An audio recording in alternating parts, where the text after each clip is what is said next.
One of the most unexplored and mysterious places on Earth is located in plain sight. It's one of the most majestic monuments of humankind. The wonder of the ancient world hides a secret that scientists and archaeologists still can't solve. This is the Great Sphinx of Giza in Egypt. The huge sculpture of a lion with a human head was carved out of rock about 4,500 years ago. Scientists still don't know the exact date of its creation and are also unaware of who built it and what for.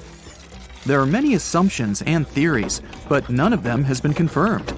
Most people have seen this majestic sculpture either in photographs or in reality, but almost no one knows what's hidden underneath it. The statue of the Sphinx was carved from a single piece of limestone. It was painted. The remains of color pigment on the surface prove this. In the distant past, the Sphinx looked much brighter and more colorful than what we see now. But even after thousands of years, its greatness hasn't diminished. And by the way, Sphinx is not the real name. It was invented by the Greeks about 100 years or more after its creation. Initially, the Egyptians called the statue Hor-em-Akhet.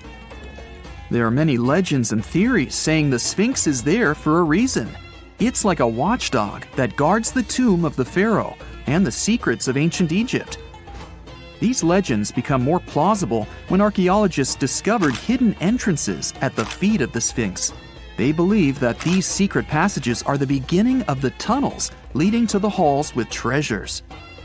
You can find a lot of stories on the internet that claim the Sphinx hides the Hall of Records, a repository filled with ancient and secret knowledge. One of the main artifacts of this repository is supposed to be the records of the ancient mythical state of Atlantis. According to legends, the entire library from this city was moved under the Sphinx. The entrance to this library must be located next to the Sphinx's right paw. Many archaeologists tried to find this entrance, but came away empty-handed. Also, there are many images with detailed diagrams of the underground city that consists of a network of tunnels and chambers under the Sphinx. Someone says there are structures as tall as 12-story buildings hiding underground, but there's no evidence of this. Archaeologists, even after millennia, continue to explore the mysterious sculpture. At the same time, many Egyptians don't want to learn more about the Sphinx. They're terrified of awakening something supernatural. In 1998, scientists discovered tunnels leading to empty caves under the Sphinx. They found evidence of earlier excavations there. It's quite possible that someone managed to find the treasures and take them away. Some people believe Egyptians found some kind of artifact under the Sphinx that has the power of unknown advanced technologies. The artifact is so powerful that it can change the course of history. Of course, most theories are just fairy tales of conspiracy fans, but it's a confirmed fact that the Sphinx hides a system of caves and rooms. There are so many rumors surrounding the Sphinx that it's impossible to understand what's true and what's false. In any case, it's difficult and dangerous to study the sculpture because active excavations can destroy it. And then the entrance to the underground rooms can get blocked by rocks and lost forever. Also, further exploration requires a lot of money, and financing is not always easy to find. But the main reason? It's too risky. There's no guarantee that people will be able to get out of the underground labyrinths. For these reasons, scientists and archaeologists have been exploring this majestic structure for so long. Another famous architectural monument with a secret is Mount Rushmore in South Dakota. Everyone admires the images of the US presidents' faces carved into the rock, but few people know that there's a secret room hidden behind the head of Abraham Lincoln. The architect of Mount Rushmore wanted to carve slabs on the rock with the record of the main stages of the country's history. But his plan was too complicated to carry out. Then he was offered to implement it on a much smaller scale, to build a secret room inside the mountain. The idea was to save this knowledge so that future generations will always remember the history of their country. Unfortunately, the architect didn't have time to finish his work. The construction stopped for several decades. But in the late 90s, the project was resumed. Porcelain enamel panels depicting the history of the US were placed in the room. It's possible that these plates will be stored there forever. But people can't see them, at least for now. The room is inaccessible to tourists as it's too difficult to get inside. Another secret room is located in the Empire State Building. More precisely, it's not even a room, but a place where you can take cool photos. Almost all tourists gather on the observation deck of the 86th floor to enjoy a stunning view of Manhattan. But there's another deck with panoramic windows on the 102nd floor. There are way fewer people there because almost no one knows about that place. Fortunately, access to this deck is open to everyone. You probably won't have to wait in line for a long time to take a photo. You'll feel special because you're in such a secret place where there are almost no people. But the coolest place is even higher, on the 103rd floor. This is a spacious observation deck where celebrities get their photographs taken. It's not a public place, but if you know the right people, you can get there. There are almost no security measures on the site. Only a low ledge between you and an abyss. That's why crowds of people are forbidden from coming here. It's not so easy to get there, and you're unlikely to succeed without a guide. First, you need to choose the right elevator that will take you there.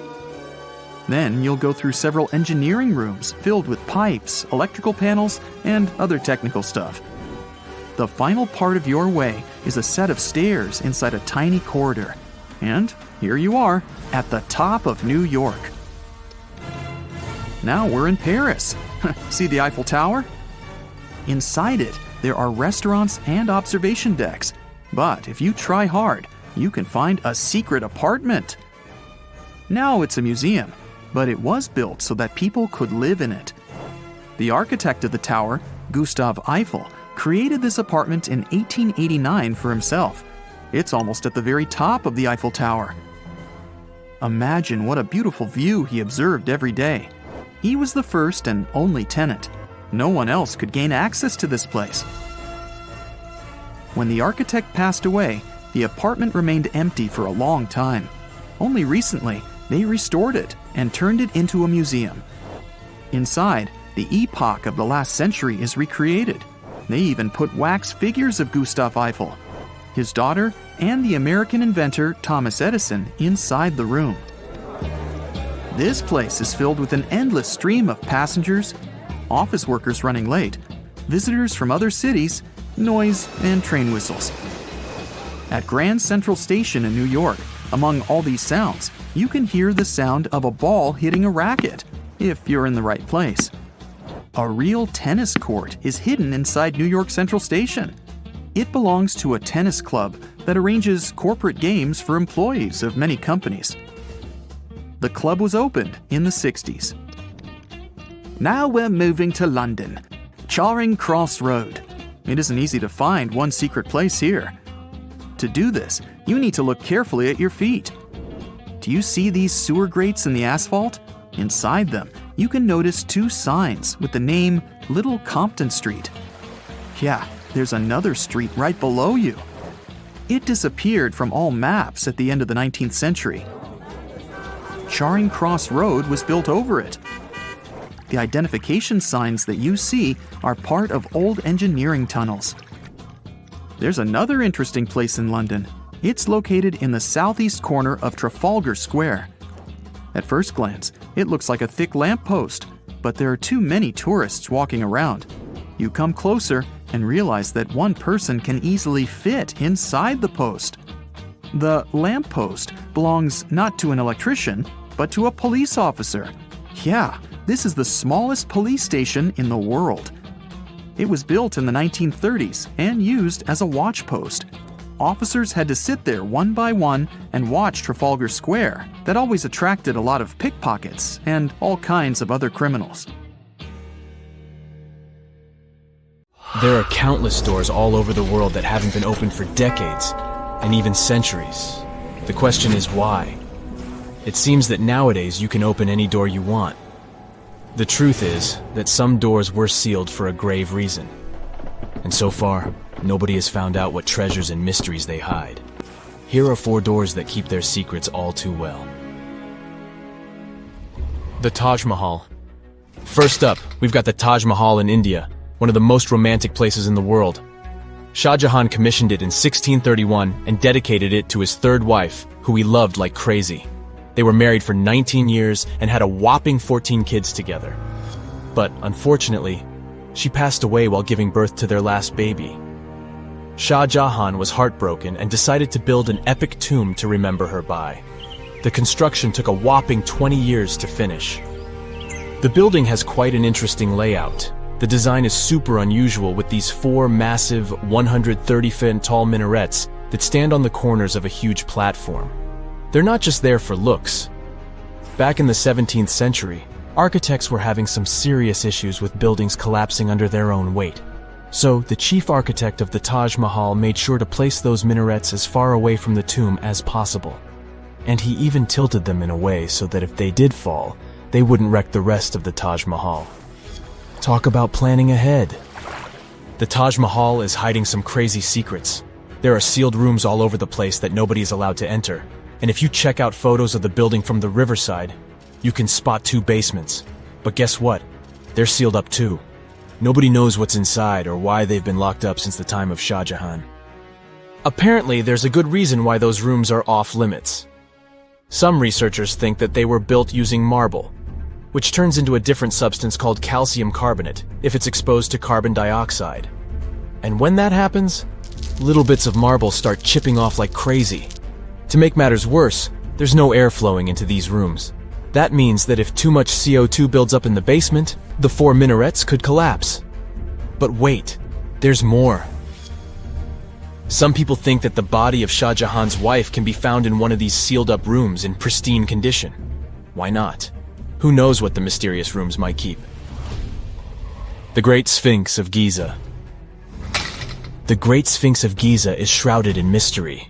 It's not just the largest monolith statue in the world, but it's also a hybrid creature with a woman's head and a lion's body that originates from Egyptian and Greek mythology. It's also very ancient. It's estimated to be around 4,500 years old.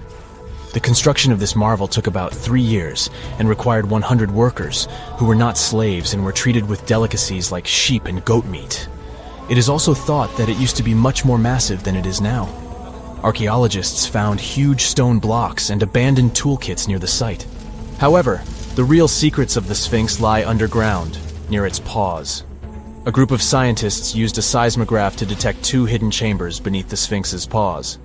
Some people think that these rooms might be the legendary Hall of Records, which holds ancient scrolls revealing the secrets of the universe.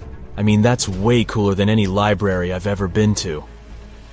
Rumor has it that the Egyptians even had info on Atlantis stashed down there, which is like a super old version of a conspiracy theory. Unfortunately, we can't go on an adventure to check it out just yet. The chambers presumably have 2 entrances, but both remain sealed. The researchers haven't yet received the green light to check out their theory. Let's hope they won't keep us in suspense forever. Sri Padmanabhaswamy Temple. This temple is located in the beautiful state of Kerala in India. This temple is famous for more than just its breathtaking beauty. Underneath the temple there are 6 vaults, creatively named A, B, C, D, E, and F. The enormous iron doors to these chambers add to the mystery of what's behind them. A few years back, the authorities decided to open these vaults to the world, but it wasn't an easy task. You can't just open the doors and enter the vaults. It required a lot of work. It took them a while, but finally, in 2011, they opened 5 of the 6 chambers. And guess what they found? Tons of treasure. Bags of gold, precious gemstones, and priceless diamond jewelry. The estimated worth of everything found in the vaults is a whopping $1 trillion. It's like the temple was the real-life inspiration for Aladdin's Cave of Wonders. But wait, I said 5 of the 6. What happened to the last one? Vault B has remained closed, but not for lack of trying. They simply didn't manage to open it. There is even a belief that it's fatally cursed. Legend says that only a saint or sage can break the curse by chanting a specific mantra.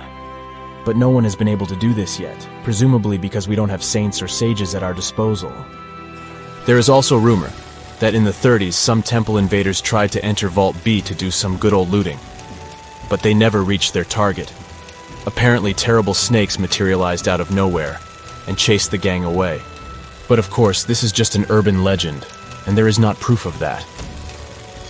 However, it is said that the Auditor General dealing with the temple claimed that Vault B had been opened at least 7 times since 1990, and nothing bad happened to anyone who entered. Who knows? Maybe we should send Indiana Jones to check it out. The First Emperor's Tomb.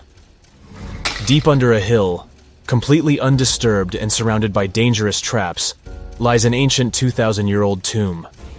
It belongs to Qin Shi Huang, the first emperor of China. He was born in the Qin state and became king when he was just a boy.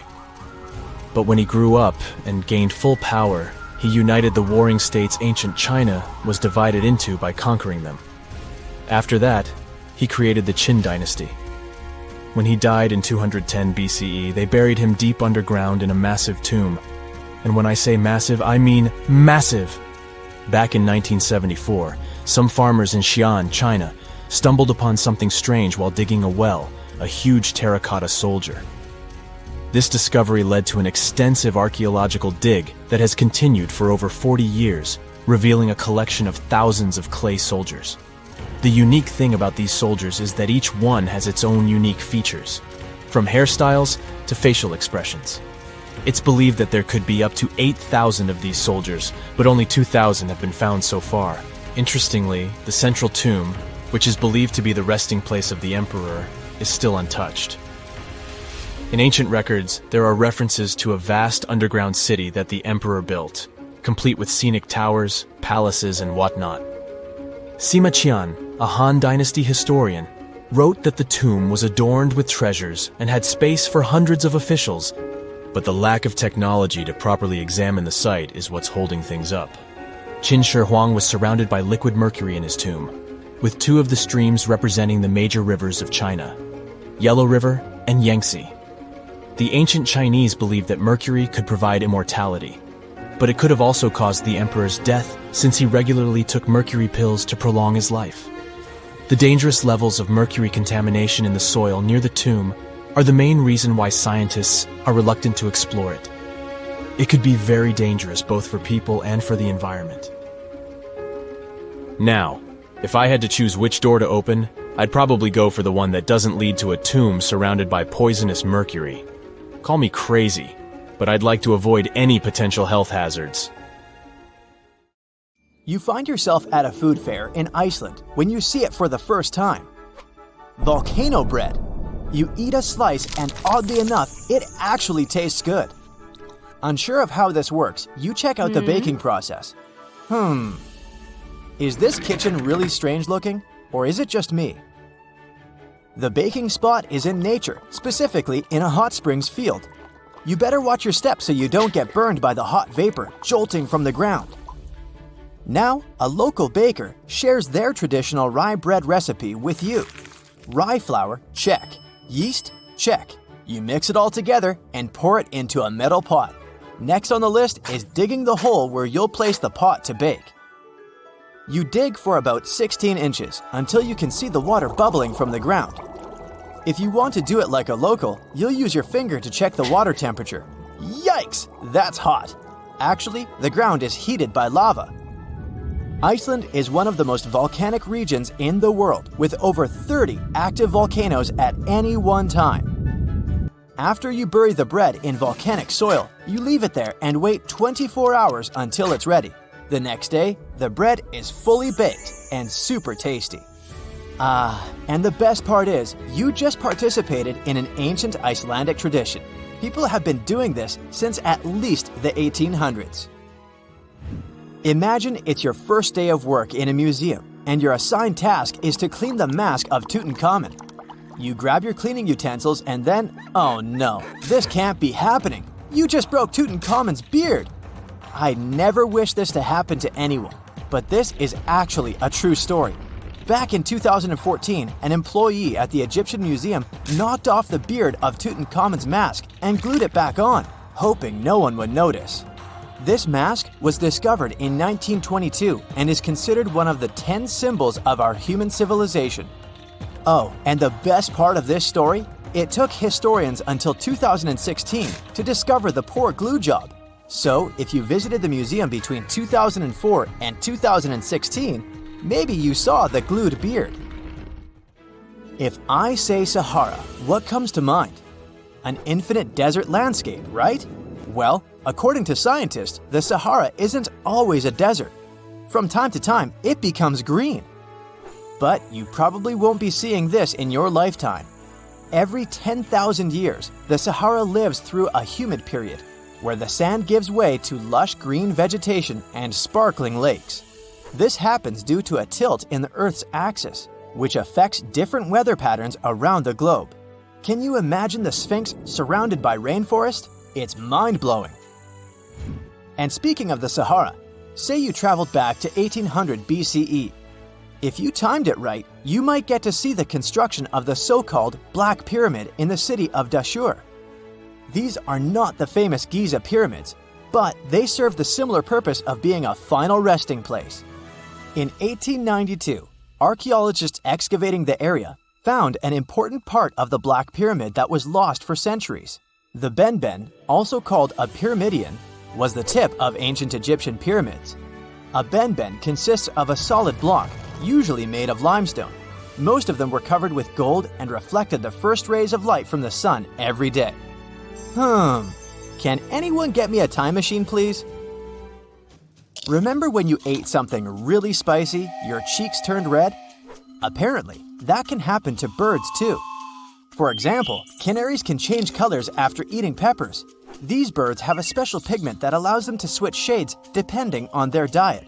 So, if a yellow canary eats red peppers, it can turn orange or red. Can rocks move on the ground on their own? Well, you might be under that impression if you visit Racetrack Playa in California. The site is a dry lake bed and home to one of the world's strangest phenomena, the so-called sailing stones. Think 100-pound rocks moving around alone, leaving behind trails as long as 1,500 feet. They were discovered in the 1900s, and until recently, no one was lucky enough to be on the site while they were moving.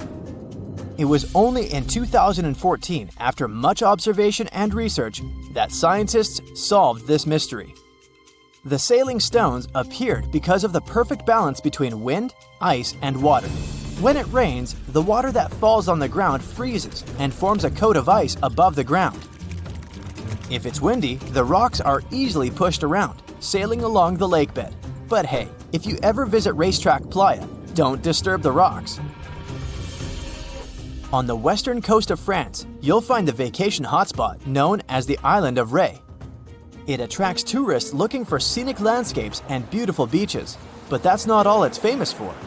There, an extraordinary phenomenon occurs when two different wave patterns collide with each other, something called a cross sea. It's almost as if the sea were a checkerboard divided into hundreds of squares. And no, it's not an optical illusion. A cross sea only happens in places where different quality waters meet. For a tourist to see the cross sea in Ré, this probably means that there was a storm in a different sea nearby. This stormy water travels with the help of currents and meets the water of Ré, creating these oddly shaped riptides. Oh, and apart from this island and Israel, there's nowhere else in the world where you could see such a thing. The following sight will either give you goosebumps or make you marvel at its weirdness. I'd say it depends on the time of day you visit. Next to the small town of Gryfina in Poland, you'll find a very unusual sight. A pine tree forest where each tree is bent at its base. If you visit during the daytime, I guess you'll be fascinated by these trees' sharp 90-degree curves. You can even use their trunks as a stool if you decide to have a picnic, for example. But visiting the site at night will most likely give you chills. A thin layer of fog hovers around, making the forest seem quite unwelcoming. Scientists still can't explain why the trees are the way they are. So, are you a daytime or nighttime visitor? You went for a hike and suddenly encountered a big cloud of fog. This may ruin your photo ops, but there's one thing you can hope for. Foggy days are the perfect conditions for a phenomenon called fog bow, otherwise known as a white rainbow. This happens because of numerous tiny water droplets that cause fog, smaller than 0.002 inches. So, instead of the multicolored bow, you get a transparent one, with red outer edges and a bluish inner edge. Now, say you're roaming in a little town in Europe, appreciating the century-old buildings and good summer weather. You feel hungry and decide to type into your Google Maps the name of that restaurant your friend recommended. It's only 10 minutes away by foot. You follow the blue dot on your GPS and arrive at your destination, quick and easy. We all love this free piece of technology, don't we? But what if I told you that the US spends over $2 million daily to maintain the satellites to make it work? Yep, that's the price. And to implement it, they spent over $12 billion US dollars. Have you ever heard of something called a natural snowball? This could be proof that nature is really perfect. In 2016, the beaches of the Gulf of Ob in northwest Siberia were filled with rows of giant snowballs. Think balls measuring up to 3 feet across. This rare yet beautiful natural phenomenon happens when small pieces of ice are rolled by strong winds and water. The further they roll, the more ice they gather, and the more that ice is polished. They end up as giant, perfectly shaped snowballs. They look pretty amazing on their own, but it's quite a sight when hundreds of them are together. The year is 1923. Two teenagers sneak out of their homes in the middle of the night in Florida City. Rumor had it that an old man was building a rock castle by himself. But every time someone tried to see what the old man was doing, he would stop working.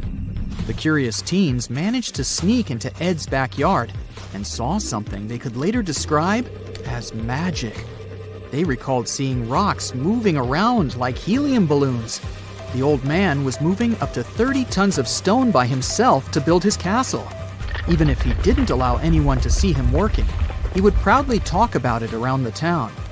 But whenever people asked how he was building a stone castle all on his own, he simply answered, "I cracked the secret of the pyramids." This story begins in Latvia, Edward Leedskalnin's home country. Edward was born in a small village on January 12, 1887. He was born in a family of stonemasons, which is probably where he learned ancient techniques of building. However, he grew up as a sickly boy, which meant he could never carry much weight or undergo heavy physical activity. At the age of 26, an unfortunate turn of events determined Ed's fate. The love of his life broke off their engagement, and heartbroken Ed decided to move to the United States. He lived in a couple of American states before finally moving to Florida, where his life's adventure started. Ed spent years searching for the right spot of land to build his dream house. He always rejected good farmland. When people wondered why, he only smiled. Finally, when he bought land of his own, it was deemed terrible by his close friends. The soil was bedrock. He could neither plow nor farm it, but it seemed perfect for what he was seeking to build. Ed's close friends would often describe him as eccentric. When asked why he wanted to build a house, he would only say, "It's for my sweet 16. Someday she's coming back." Then, he changed the topic of the conversation.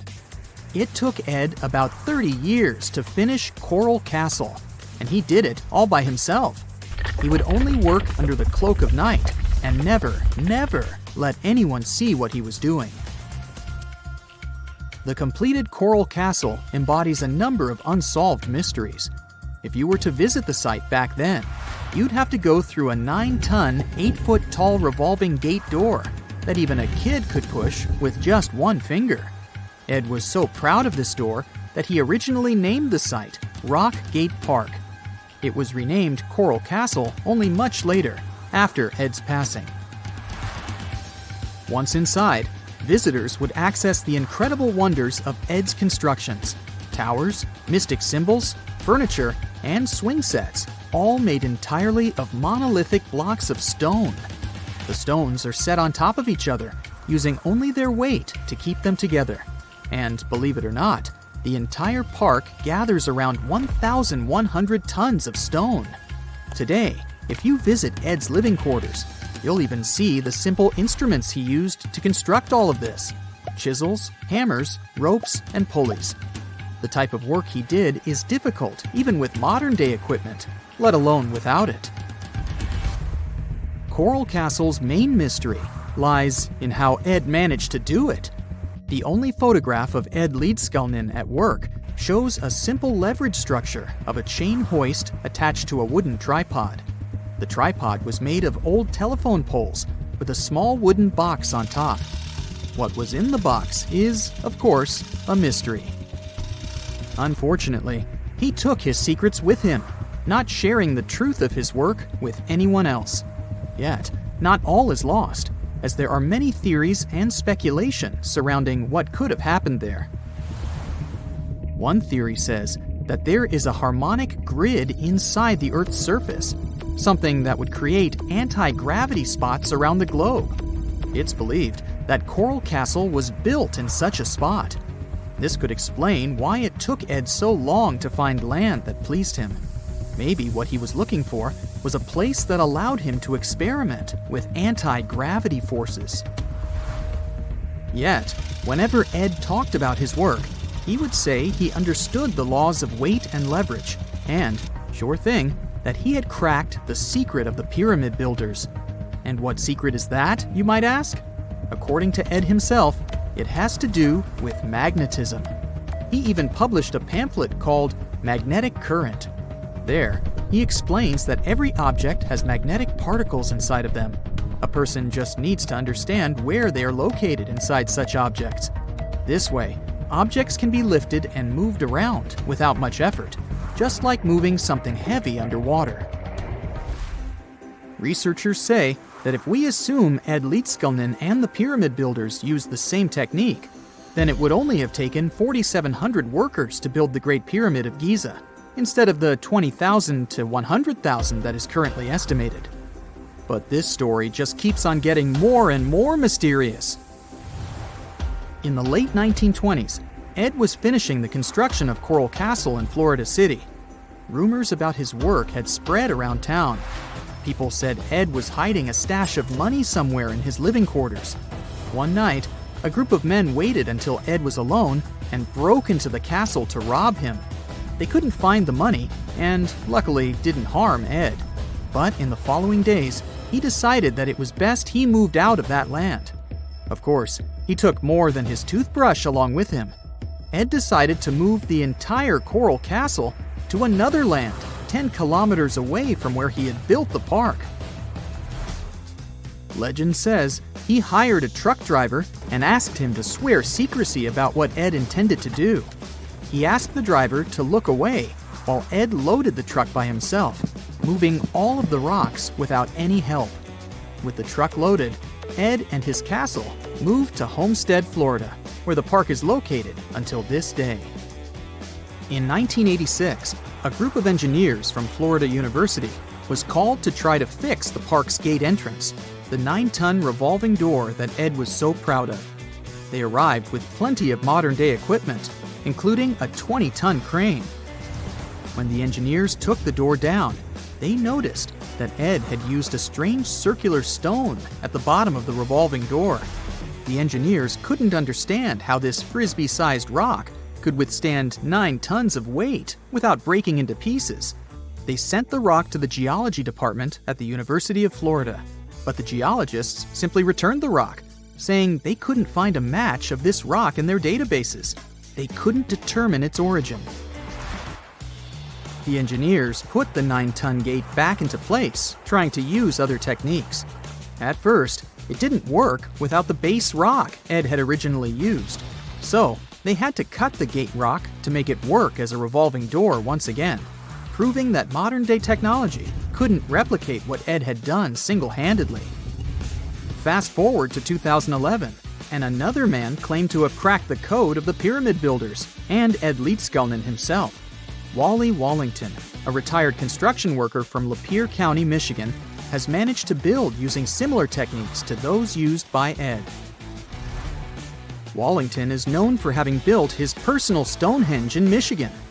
He is said to have used simple machines, such as levers and counterweights, moving around multi-thousand-pound concrete blocks. Unlike Ed, Wallington has shared his techniques with the public.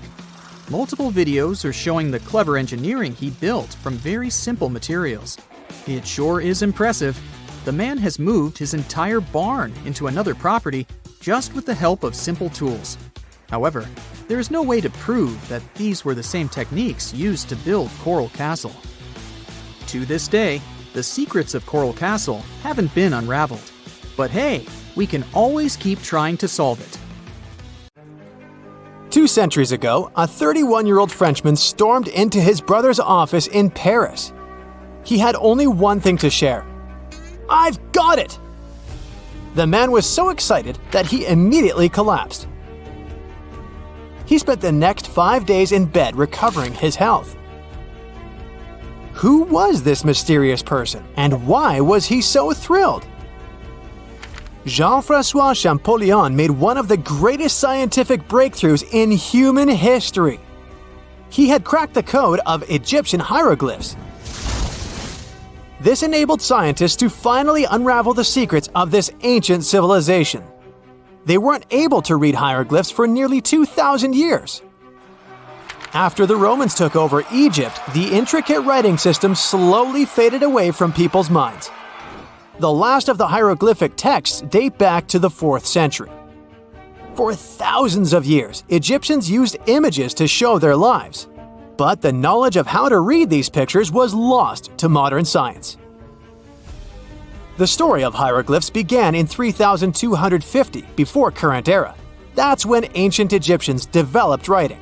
Their motivation was to better organize the distribution and storage of goods. One of the earliest examples is a ceramic jar that had an inscription in black ink. There were 2 major writing systems. The first were the hieroglyphs, which literally means sacred carving. Egyptians carved hieroglyphs in stone on temples, tombs, and similar monuments for 3,000 years. They present a system of pictorial texts. A pictograph is a picture or a drawing that stands for an idea of a word. It's a precursor to the true writing as we have it today. For example, when Egyptians wanted to write ibis, they would draw a small image of the bird. Hieroglyphs can be found on walls. They were a formal way of writing. The other writing system was hieratic. Egyptians mostly used it when writing on papyrus. That's an early, thicker form of the paper we have today. It soon evolved into demotic. This improved version became the most common writing systems in ancient Egypt. Then, in the early 4th century BCE, Alexander the Great took control of Egypt. This was the time when the Greek Ptolemaic dynasty ruled the country. You've probably heard of the last ruler of this dynasty, Cleopatra. During her time, Egyptian Demotic and Greek were used side by side. The two started mixing, and by the year 100, a new language emerged, Coptic. It slowly replaced the ancient writing system. Only Egyptian priests used hieroglyphs for the next couple of centuries, and then their meaning was lost to history. But not forever. Arabs were the first who tried to solve the mystery of the hieroglyphs. Medieval travelers came across these strange symbols and wanted to understand their meaning. They consulted speakers of Coptic and translated text from Greek and Latin into Arabic to break the code of the hieroglyphs. During the Renaissance, Europeans also became fascinated with the legacy of ancient Egypt. Scholars from the Old Continent believed that hieroglyphs were a group of symbols as opposed to a written language. This was all about to change in 1799. A year earlier, Napoleon, the famous French ruler, arrived in Egypt. His subordinates constructed a fort that dated back to the 15th century. Rashid, or Rosetta, was a port town in the northeast of Egypt, near Alexandria. One section of the old fortification wall contained an interesting slab inside. The stone tablet was made of a granite-like rock. It was just 40 inches high and 30 inches wide. It contained 3 distinctive sections of text carved into it.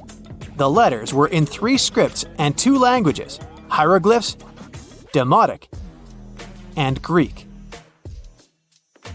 It was a fragment of a larger ancient stela. These are upright stone slabs that are used to dedicate to a person or an event, but the one from Rosetta was damaged. 2/3 of the hieroglyphic text on the top was missing. The bottom Greek text lacked a cornerstone. The only fully preserved section was the writing in Demotic in the middle of the slab. It eventually ended up in the British Museum. The scientific community was intrigued, and the race was on to decipher it. Prints and casts of the slab went out all over Europe. Scholars already knew ancient Greek, so in theory, this shouldn't have been so hard. The first people who saw the Rosetta Stone thought the process would take 2 weeks. In the end, it took 2 decades. The main issue was the fact that hieroglyphs and spoken ancient Egyptian didn't have a connection anymore. Scientists didn't know what sounds the letters on the slab corresponded to. Imagine if English disappeared 1,000 years in the future. Then someone finds a tablet with the word dog. At first, they wouldn't know how to read the word or the individual letters. Even if they figured out how to pronounce the word, they wouldn't know its meaning. This is what linguists were dealing with in the case of the Rosetta Stone. The careful study of the artifact produced another find. The texts weren't direct translations of each other. They both described the same event, but in different words. It was like you saw a movie with 2 friends, and then all 3 of you wrote different reviews about it. The original text was probably in Greek, but the translators added extra words to make it sound more Egyptian. An English physician and physicist, Thomas Young, made the first great breakthrough. He knew that the name Ptolemy appeared several times in the text based on the Greek translation. This wasn't an Egyptian name, so it was impossible to represent it with a single image. The only way to spell out this Greek name was to use symbols that sound like it when produced. This is called transliteration, and we have it today as well. This is how foreign-sounding words are written down in Chinese or some Slavic languages. Young focused on sets of hieroglyphs in oval frames. These are called cartouches. He experimented a bit but finally discovered that one of them read, Ptolemy the Great. The individual hieroglyphs that made up this name corresponded to sounds needed to produce it. This is where our mysterious man from the beginning of the video enters the picture. Champollion picked up where Young left off. He knew Coptic, so the Frenchman was able to determine what many other hieroglyphs sounded like. The eureka moment was close. It came while he was studying a cartouche from a site dedicated to Ramses II. It had 4 symbols. The last 2 were the same. He determined this was the sound S. The first symbol was the sun. This is Ra or Re in Coptic. So the cartouche read Ra something SS. Can you already guess the name? Of course, it's Ramses. This breakthrough finally cracked the code. Ancient Egyptian wasn't a mishmash of cool-looking images. It was a phonetic language that Jean-François Champollion discovered in September of 1822. The stone slab is today known as the Decree of Memphis. The Egyptian Council issued it in this city in the year 196 before current era. In it, they expressed their loyalty to the pharaoh. They erected identical stelae in temples all across Egypt.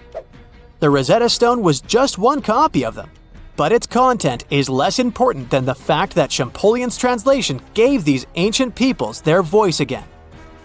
During the 1800s, European scholars didn't think that the Egyptian civilization was much older than classical Greek or Roman.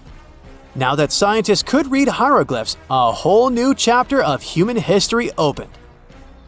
One of the most famous finds in the history of archaeology happened in 1922. That's when the British archaeologist Howard Carter discovered the tomb of Pharaoh Tutankhamun in Egypt's Valley of the Kings. The whole world admired King Tut's golden mask.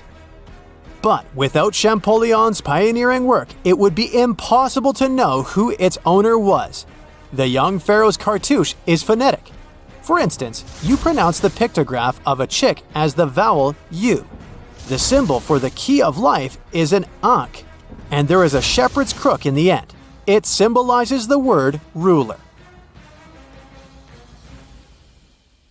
Imagine working 7 days a week on a large-scale construction site. You, along with thousands of others, carry millions of stone blocks and put them on top of each other according to a complex system. You work without modern construction equipment. You have no air conditioning or constant access to water. It's so hot outside that you can fry eggs on the road. You've been building the pyramid for decades, and now, when it's finally done, you enjoy the result of the colossal work of thousands of people. You're looking at a giant cultural monument of global value that will freeze in time and amaze people for tens of thousands of years. A few thousand years have passed. People in the 21st century see the pyramids and are like, wow, I can't believe humans have built this. Yeah, the people who built the pyramids wouldn't have appreciated such a theory. But actually, there are reasons to believe that people built it using some fantastic technology. From the outside, it seems the Great Pyramids are just big triangles of stone. People just put some heavy blocks on top of each other, and that's it.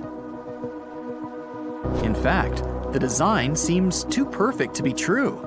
The pyramid consists of more than 2 million blocks. They lay so close to each other and are so even that you couldn't squeeze even a thin sheet of paper between them. Scientists still can't figure out the exact technology for building the Egyptian pyramids. One of the biggest and most famous is the Great Pyramid of Giza. This huge construction, well known all over the world, has one big secret. There should be a capstone on top of the pyramid. It's a triangular-shaped stone block, a small pyramid on top of a huge one. It's also called a pyramidion. The builders of ancient Egypt made it out of granite and limestone and covered it with gold. No records or old drawings prove that there was a pyramidion at the top of the Great Pyramid of Giza. But there's another ancient Egyptian structure with such a triangle, the Red Pyramid. It was built before the Great One, and its capstone has survived to this day. Archaeologists have found and reconstructed it. But where could the capstone of the Great Pyramid be? It's a mystery that still has no answer. Some are sure that some thieves have stolen it from the top. Maybe they just climbed up and pushed the pyramidion down. It makes perfect sense. The capstone was probably the most valuable element of the pyramid. Many scientists and archaeologists still don't know its exact purpose. Some believe that this peak covered with gold glorified the pharaohs. The capstone reflected moonlight at night and illuminated the entire space around it. During the day, the capstone reflected sunlight with its shiny surface. You could have noticed it from afar. The top of the pyramid was a kind of guiding star for lost travelers. All other stone blocks of the pyramid consist of limestone. People polished them to make them look shiny. In the past, they were even glowing and reflected light. You could see glowing pyramids from space, although they looked like tiny lights.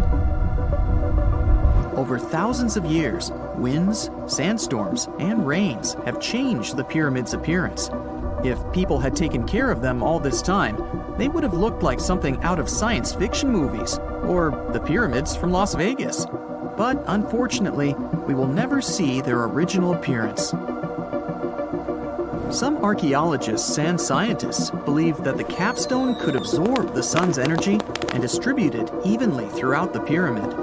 No one knows precisely why the Egyptians needed this technology. There's a theory the pyramids are ancient energy systems. The pharaohs applied this energy to use some unique technologies that were more advanced than all the achievements of the 21st century. And the triangular shape of the pyramids was ideal for boosting this electromagnetic energy. In theory, solar radiation, or electromagnetic forces, accumulated at the top of the pyramid, filled the inner rooms, and then went down the walls to the base. Any surface distortion could prevent the flow from spreading, so they had to create a perfectly smooth surface. That's why they installed the blocks so that nobody could squeeze a needle or razor blade between them. Many people believe in this theory because they built the pyramids from limestone. This material can hold energy inside itself. In the inner part, they created granite deposits to cause air ionization, that is, to create an electric charge. They also dug channels under the pyramid for water to transmit electricity. And at the top, they put a gold capstone, the best conductor of electricity. So, this is how you get a great power generator. Different cultures used similar technologies to create electricity all over the world. But these are all theories. If it had been working, humanity would have used these technologies today. There are mentions of the metal industry, chemistry, engineering, physics, mathematics, and astronomy in some ancient records. Most scientists don't believe in all these things. We know the detailed stages of the technology's development in different cultures. In the 21st century, scientists, historians, and anthropologists can track the evolution of all modern devices. If people had created some technological inventions in ancient times, the history of the world would have looked different. Perhaps all the achievements of antiquity could have been wiped off the face of the earth by global cataclysms, and it can happen to us. Just imagine how people would dig up a laptop in 5,000 years. Perhaps they wouldn't understand what kind of device it is. Another Egyptian wonder surrounded by mystery is the statue of the Sphinx. The Egyptians carved it out of a single massive piece of limestone about 4.5 thousand years ago. But scientists still don't know the exact date of its construction or who built it. People painted the Sphinx in different colors, so it looked much brighter and more vivid in the distant past. It was shining just like the Great Pyramids. Anyway, time hasn't only changed its appearance, but its name too. Initially, the Egyptians called it Horemheb. The Greeks renamed it the Sphinx about a few hundred years after it had been built. The Sphinx emphasized the greatness of the rulers of Egypt. It also performed a symbolic function of a watchdog guarding the tomb of the pharaoh and the paths leading to it. This version sounds realistic, since archaeologists have discovered many secret entrances at the foot of the Sphinx. Perhaps these rooms and intricate tunnels lead to underground halls with treasures. And treasures don't always mean gold and jewelry. According to legends and theories, the Sphinx guards the Hall of Records, the storage of all humankind's knowledge. The information about the ancient mythical state of Atlantis could be there. You can find many detailed maps of the internal dungeons of the Sphinx on the internet. They show structures 12 stories deep under the statue. It looks like a small city filled with gold, scrolls of knowledge, and various ancient artifacts. But don't believe all these maps. These are just theories. Several thousand years have passed, but people have very little information about it. Archaeologists know that there are still many strange and exciting things about the Sphinx that are still undiscovered. Some locals are afraid to research because they believe they can awaken something terrible from the underground depths. Therefore, it's mostly scientists from other countries who conduct the excavations. In 1998, scientists discovered strange tunnels leading to empty rooms under the Sphinx. They realized that some people tried to get there through tunnels in the past, and maybe those people took all the treasures that were there. One of the legends says that some powerful artifact lays beneath the Sphinx. Its technology can change the whole world, but the locals are hiding it because it can damage the planet. Some believe that you can find evidence of unknown technologies painted on the granite walls in the pharaoh's tombs. but most likely, these paintings and signs tell us the myths and legends of ancient Egypt. But what if Egyptian symbols and drawings are detailed instructions for using ancient technologies? What if the locals that lived at that time thought, people in the future won't be able to get energy themselves. Let's leave some detailed instructions for them. Anyway, there are many riddles and theories. In reality, the search for answers is a dangerous undertaking, since it's not easy to get into the underground halls. Excavations can ruin the structure of the entire Sphinx. Any person inside the tunnels may get lost and never be able to find their way back.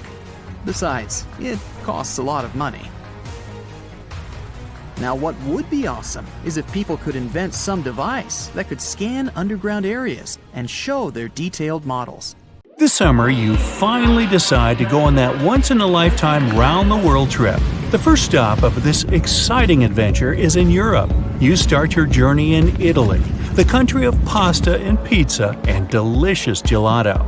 Ah, there it is, the world-renowned Leaning Tower of Pisa. You buy your ticket and get inside the crooked monument. You're about to climb 251 slippery stairs, so watch your step and don't forget to breathe. The white marble stones are astounding, and from time to time, you peep outside to enjoy the view of the city. Congratulations, you've made it! You've reached the top of the bell tower and can take all the selfies you want. The Leaning Tower of Pisa is one of Italy's most iconic landmarks. During your hike up the stairs, a guide tells you it's actually a medieval monument. It was built between the 12th and 14th centuries, taking over 200 years to finish. And in case you're wondering if it's always been tilted, I can say without a doubt, yes it has. Once they finished the third floor, the bell tower started sinking. The thing is, the very name Pisa comes from the Greek word that means marshy land. The ground there is extremely soft, made of clay, mud, and sand. And architects have been trying to save the day ever since they built the tower. At the top of the 185-foot-tall monument, you take your time admiring the city. How many terracotta rooftops can you count? If you walk toward the south side of the monument, you may feel closer to the ground. This is because the Leaning Tower of Pisa tilts toward the south. At one point, it leaned almost 5.5 degrees and still didn't fall. Today, when you visit the monument, the guide might tell you the tower is leaning less. A few years ago, the world's best architects and engineers did some construction works next to the monument to keep it from falling over. They dug several tunnels and took out over 38 cubic meters of soil from under the north side of the tower. So now the tower is tilting at an angle of only 4 degrees. So if you want to take one of those classic photos where you're holding up the tower, you better hurry. Who knows how long the tower will still be leaning? Now it's time for you to make your way to Rome. This city is basically an open-air museum, and you have to check it out for yourself. It's scalding hot, but you're lucky. Today you're visiting the baths of Caracalla. Are you ready for an authentic ancient Roman experience?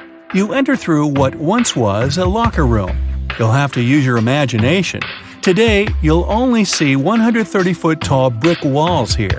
Romans of every class would spend an hour or two in the baths every day. They would come after a long day at work or before dinner. Imperial bath complexes, such as this one, were usually free, but you had to pay an admission fee. Leaving the locker room, visitors would stop in a heated room where they would receive oil and scrub massage. Then, some people would move on to one of 2 exercise yards. Can you see how ample they were? Here, there were elaborate marble porticos, and you can still see a few fragments of the mosaic-colored floor. If you were in the mood for something more intellectual, you could stop to listen to a philosopher or visit one of the libraries. Now we've arrived at the most impressive room, a caldarium. It was a circular hot-steamed room measuring 115 feet in diameter. It had not 1 or 2, but 7 heated pools inside. Above your head, you'd have seen a magnificent dome supported by large granite columns. The entire structure was richly decorated with multicolored glass mosaics and the finest white marble. The complex also housed an indoor Olympic-sized pool with waist-deep water. Today, you can only admire a few reddish walls made of brick and concrete. Emperor Caracalla, like many other Roman emperors, built a mega complex, and it sure made people happy. After a long international flight, you arrive in Egypt. Get ready for some camel rides and juicy dried fruits. Does anyone here love dates? You leave your hotel at dawn and make your way to the outskirts of Cairo. You drive past the Nile River toward the West Bank. Don't forget to take some pictures. In the distance, you spot a large monument. It's the Great Sphinx of Giza. Can you believe people created this monument over 4,500 years ago? Once you get closer, you see the Great Pyramids just north of the Sphinx. You learn that, unlike the pyramids, the Sphinx was carved directly from the bedrock of the Giza Plateau. Until today, it's one of the largest statues in the world, measuring 66 feet in height and 240 feet in length from pause to tail. The face of the Sphinx looks a tad beaten today, but according to archaeologists, it wasn't always like that. A Photoshop reconstruction of the Sphinx gives it a very different look. As you can see, at one point, the Sphinx's nose was chopped off together with parts of the chin. Scientists believe that the statue is a representation of the great pharaoh Khafra. This is why its face resembles a human so much. Just below the eyes, a dark carved line was added to represent the charcoal eyeliner ancient Egyptians used to wear. Fun fact, this wasn't only a beauty habit. It protected their eyes from ultraviolet rays. In a desert region that gets so much sunlight, this might come in handy. Until today, researchers debate whether or not the Sphinx had a beard. Many believe that if it was meant to depict a pharaoh, it most likely had a braided beard that got destroyed by erosion or humans. Even today, you can still see the remains of a regal headdress on the head of the Sphinx. These head ornaments were associated with power and royalty. Now imagine that the stripes are blue and gold. This is probably what it looked like when the monument was first constructed. There's no evidence of how long it took to build the Sphinx, but it was likely very long, as the carved details are pretty impressive. If you're lucky, your guide might take you to one of the secret chambers inside the statue. If they're real and not just a myth, I mean. The crystalline waters of Greece. Whether you arrive by boat or plane, you're in for a real treat. This is the focal point of archaeological sites. You arrive at Mandrake Marina and Port, but wait a minute, you don't see any monuments around. The Colossus of Rhodes is nowhere to be found at first glance. That's because it was destroyed long ago. Before tumbling down during a mighty earthquake, the great statue was considered one of the 7 wonders of the ancient world. If you saw the Colossus in a picture, you would probably mistake it for Lady Liberty. Well, that's actually not a coincidence. Apparently, there's a connection between the Statue of Rhodes and the Statue of Liberty. They were both built as symbols of freedom, and Lady Liberty is often referred to as the modern Colossus. The Colossus stood at 100 feet tall, but today all you see is a concrete jetty with a huge gap in the middle. Now imagine a bronze statue straddling both ends of the bridge. The Colossus was built back in the 3rd century BCE, and 900 camels took part in the construction. The statue existed for approximately 54 years before it was ruined by a powerful earthquake. It hit the city so hard that all that was left of the statue was one very large foot. Even so, people kept visiting the monument. Are you ready to head home? Thanks for joining me on this journey, and don't forget to tell me what your favorite site was. See you next time! You hear the word Paris, and a picture of the Eiffel Tower comes straight into your mind, or croissants. Or maybe you imagine going on a romantic stroll in the city of love, or croissants. But not many know that right below the bustling city of Paris, there is a series of underground passages, the Catacombs. They're home to the remains of more than 6 million people. Whoa! But it wasn't always like that. Paris used to be a vast swamp. It was because most of the city was submerged in water at one time. Due to this, once the areas rose to the surface, the ground became rich in minerals, the most important being limestone. To extract it and use it to develop Paris, underground mines were dug up somewhere around the 14th century. They were dug horizontally to prevent collapse and to deal with the weight of the ceiling. Most of these mines were set up on the right side of the River Seine. Soon, Paris started expanding beyond its old city walls. Here's where it got tricky. The city started building on top of the land where they had dug all those tunnels. This caused some big problems, like the ground collapsing. In 1774, one of the roads in the suburbs collapsed about 100 feet into the ground. Due to rising safety concerns, officials decided to abandon the mines. The quarries were checked, and the tunnels were renovated to avoid future disasters. The bones ended up in the tunnels because of another major problem Paris faced a few years later. The growing population of the city caused an increase in the number of bodies. Cemeteries became overcrowded, and the city was actually so bad that at one point, bodies could not be taken care of properly. They started to rot and spread harmful bacteria. So, those who were in charge of Paris got an idea. They picked a new spot that was like a secret hideout for bones, one of the old mines. The process of moving the bones from cemeteries to the tunnel started in the late 1780s. They began with the biggest cemetery in Paris, the Saint-Innocent Cemetery. They didn't want to scare people, so they moved the bones at night. The remains went into two big holes in the ground and then got stacked in the tunnels by the quarry workers. They continued moving the bones until Paris developed into a city in the 1860s. The official name given to the collection of mines turned cemetery was the Paris Municipal Ossuary, but this name never became popular, and the tunnels instead became known as the Catacombs. While the bones were still being added to the collection, the officials saw fit to open the place for public viewing in the year 1809. Tourists had to make a prior appointment and sign a guest book. As time passed, famous people started visiting, including the future King Charles X, Austrian Emperor Francis I, and Napoleon III. Of course, the rules for visiting have been changing over time, but now the catacombs, also known as the Ossuary of Denfert-Rochereau, have become a famous tourist spot. Around 5 million people come to explore it every year. What drives them? Well, in addition to the creepy but rich history, the catacombs are also considered one of the most haunted places on Earth, and there are several unsolved mysteries surrounding them. Some years back, a camcorder was discovered in the catacombs with a bit of footage. ABC Family showed the video in their documentary. In the clip, you can see a man very deep inside the catacombs, exploring alone. The video is from his point of view, and he sees something strange. He runs away terrified and eventually drops his camera. What happened to this man is still unknown. He was never found or identified. There are also reports of people getting lost in the catacombs, the most famous being a doorkeeper who got lost in 1793. His body was found 11 years later near an exit. How he passed away remains a mystery.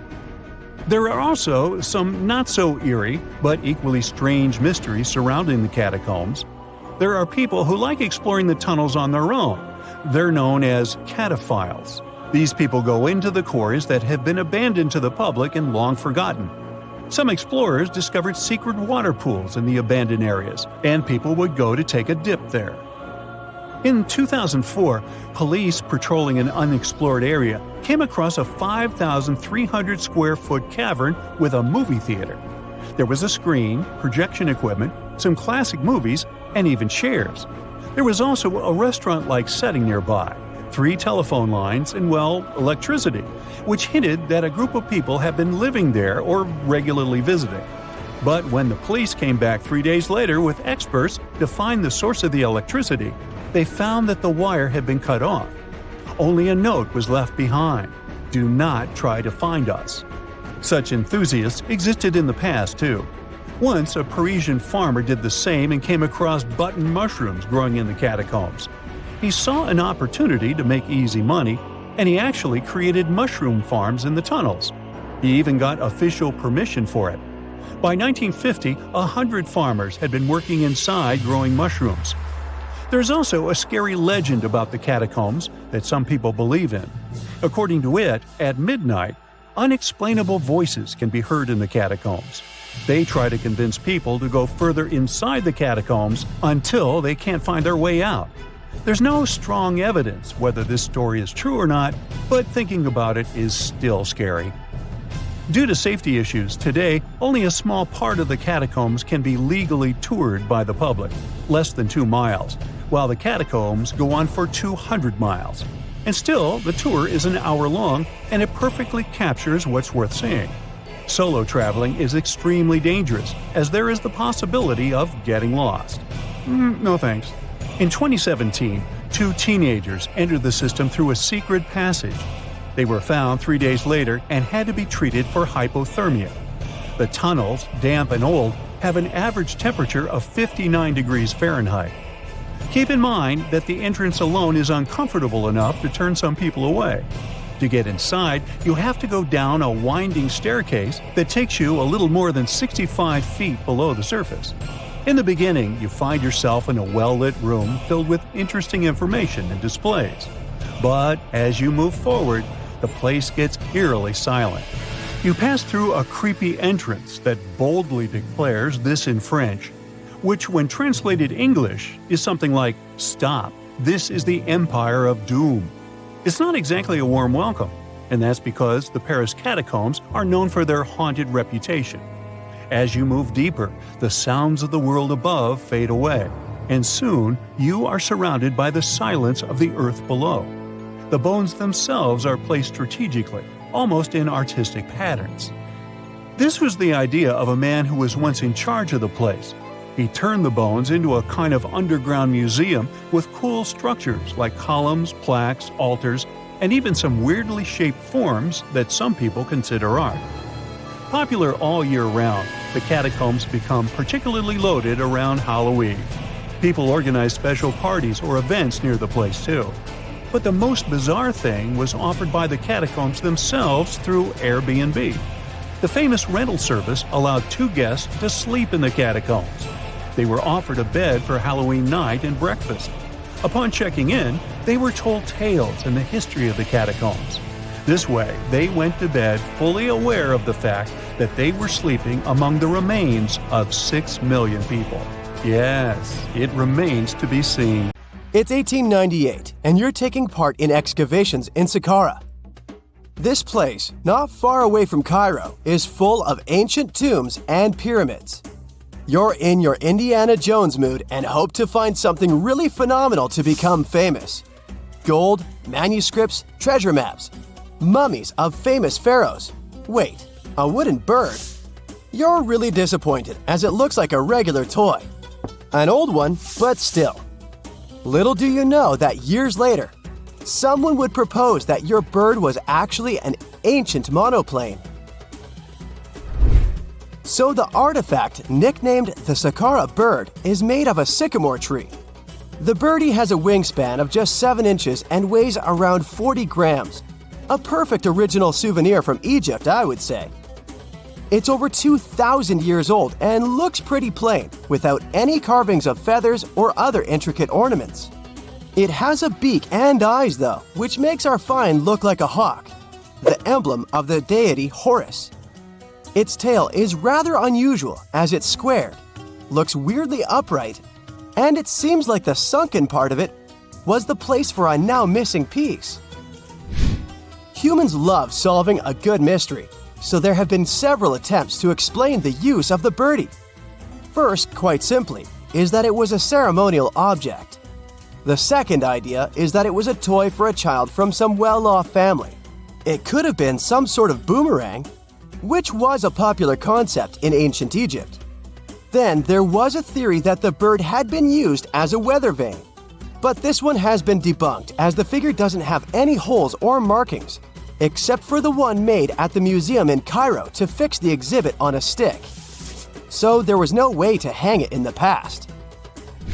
Almost a century after the bird was found, Egyptologist Dr. Khalil Masiha proposed a new theory that it could have been a model of a monoplane. He believed the bird was missing a horizontal tailplane. Otherwise, it had its wings set at a right angle, similar to that of modern planes.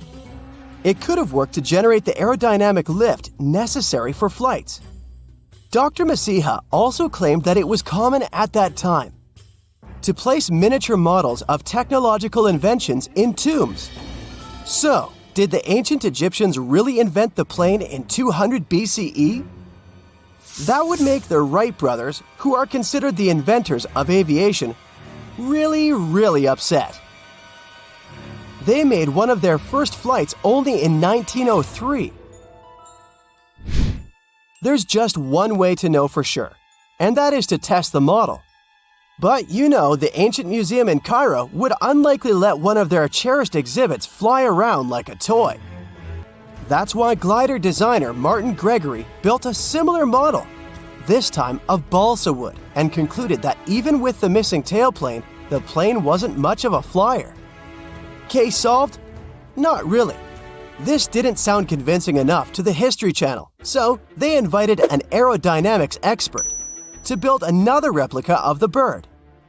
He tested it in weather conditions similar to those in Egypt and was impressed with the little plane's abilities. So, if they did invent the prototype of a plane back in the times of pharaohs, it would be a good example of an oopart. That's an out-of-place artifact, an object that's way ahead of its time in terms of technology or history. And the Saqqara bird isn't the only example of such a revolutionary concept. In 1901, a group of divers retrieved the Antikythera mechanism from an underwater shipwreck near the Greek island of Antikythera. It's been dubbed the world's first analog computer, and it's currently dated around 100 BCE. The bronze mechanism could tell the position of the sun, moon, planets, and stars, as well as the lunar phase, the dates of upcoming solar eclipses, and even the speed at which the moon moves through the sky. No one's sure who used it and how or where it was made, but it's obvious that it's extremely precise and way too advanced for its time. The first flushing toilets in the world were invented in the middle of the 20th century. Just kidding.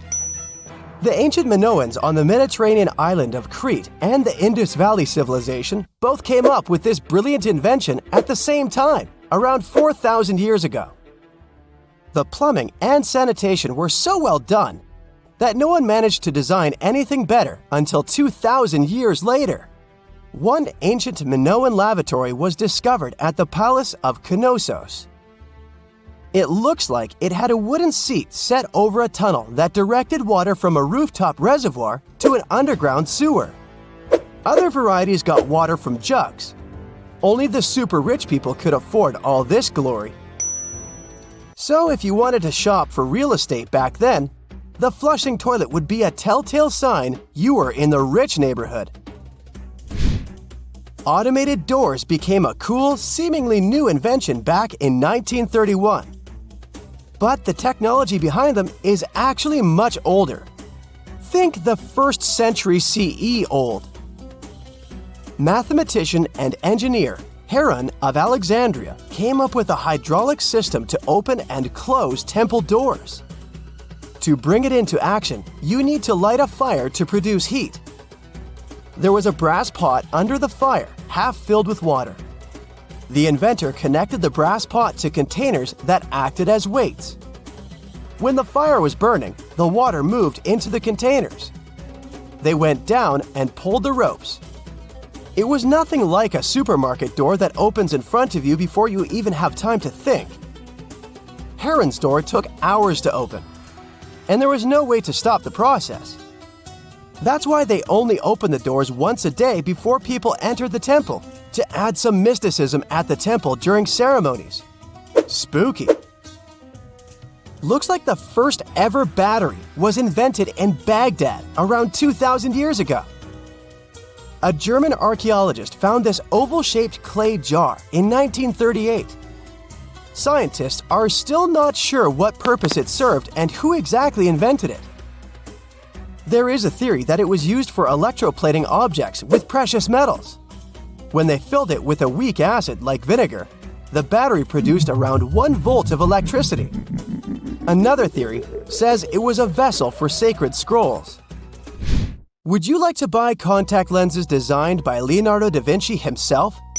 In 1508, he invented a glass lens with a funnel on one side. You were supposed to wear it with water inside to improve your vision. Sounds a bit uncomfortable, doesn't it? So, around a century later, French scientist René Descartes decided to improve the idea and make the cornea contact the future lenses. Contacts because they contact your eyes, get it? The glass tube with liquid did help improve vision, but blinking was sadly impossible. 2.5 centuries later, new technologies in the glass industry let scientists design contacts that would fit in the eye and even let the wearer blink. Thanks, guys! Still, those lenses were made of heavy blown glass and didn't let the eye breathe. About 50 years later, contacts became plastic. Lightweight, unbreakable, and scratch-resistant, but still covering the entire eye. And then, in 1948, an English optical technician accidentally sanded down a plastic lens and figured out they'd still be in place even if they covered only the cornea. Imagine you're living in 19th century London and need to send a message to New York. It would have taken about 10 days to get there by ship. So when delivery time went from days to hours in 1858, it was a true sensation. The first message was sent by Queen Victoria herself. It was all made possible thanks to the transatlantic telegraph cable, running under the ocean.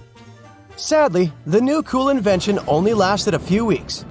It took years to bring it back to life. The coldest part of our planet, Antarctica, keeps surprising us. Take a look at this waterfall named Blood Falls. Reddish water falls from the white ice. Scientists concluded that the color is related to iron. The water coming from the glacier oxidizes and rusts when it's exposed to oxygen, and the red color occurs. Step on Mount Gandic. It lays eggs. Well, maybe not real eggs, but the stones certainly look like dinosaur eggs. That's why the mountain got its fame.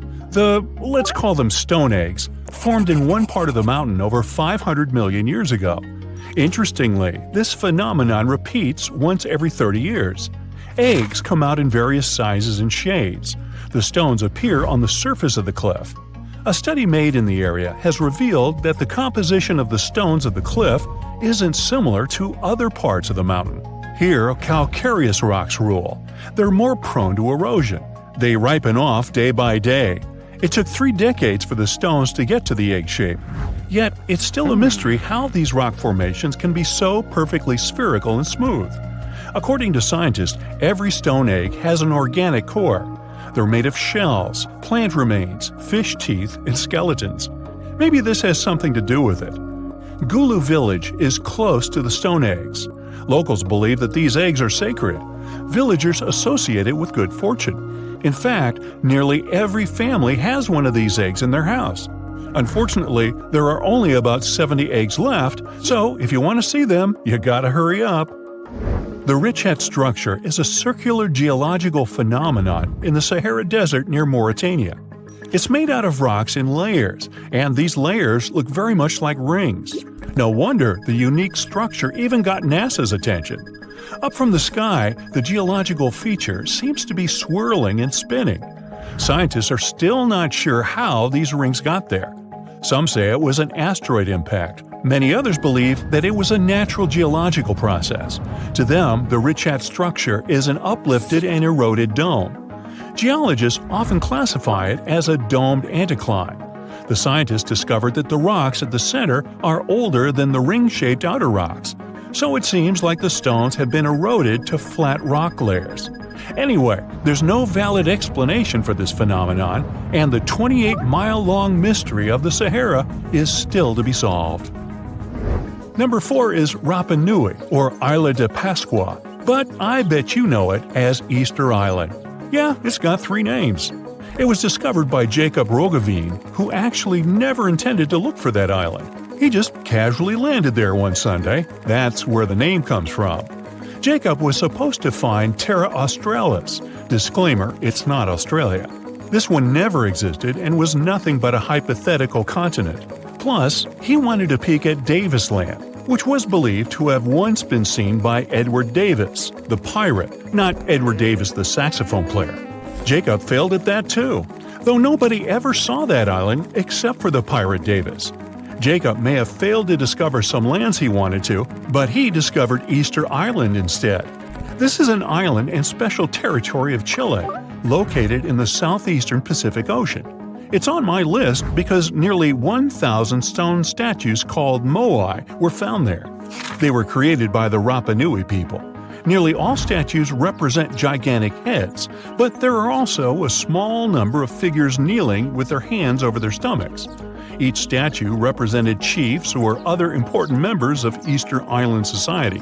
To curve those statues, the locals used volcanic stones that were softened. Our next stop is the gateway to the underworld. Nah, don't worry. This is just how people labeled Darvaza gas crater in Turkmenistan. This giant natural gas crater has been there for 5 decades. This crater is continuously burning gases. The president of the country wants experts to find a way to extinguish this continuous firing pit. This site was created by people accidentally in 1971 while working on a natural gas project. Ever since then, the flames have been on, and it's become a tourist attraction. Mysterious constructions are sometimes built in our era, too. We don't have to go millions of years ago to long-gone civilizations. Edward Leedskalnin single-handedly built a structure called Coral Castle in Homestead, Florida. He didn't use any large machinery. He carved and sculpted more than 1,100 tons of coral rock in 28 years until 1951. It's a mystery how he managed to do it all by himself. Leedskalnin sculpted the sedimentary rock into different objects, such as walls, tables, chairs, a fountain, and a sundial. There's of course a legend behind this mystery too. He was inspired to build the structure after being abandoned by his fiancée on their wedding day. Uh-oh, runaway bride. Well, he wanted to prove his love to her and the world, so he wanted to do something extraordinary. Well, he definitely nailed it. Now let's talk a little bit about the mystery of the Namibian fairy circles. There are millions of circular patches in hundreds of miles, ranging from 10 to 65 feet in diameter. They're called fairy circles because they look like a fairy or an otherworldly creature made them. These are essentially oval-shaped soil surrounded by grass. There are a lot of local beliefs surrounding the creator of these marks, yet science says something else. Biologists and mathematicians have been puzzled by the mystery of the Namibian fairy circles for decades. There is more than one theory to explain this phenomenon. Here's one popular theory. The water is limited in the desert, so plants compete to reach the water. Some plants expand and thrive into a patch, but smaller plants nearby cannot get the necessary water to live. In the end, some vegetation disappears, and the remaining ones stay at the patch's edges. That's why they form such regular distant gaps. What if I tell you that there is a hill in Leh City, India, where instead of rolling downwards, things roll uphill? It's an optical illusion. The road looks like it's a sloping hill because of its surrounding landscapes, yet the road actually goes down. These kinds of hills are called magnetic hills or gravity hills. Scientific explanations vary.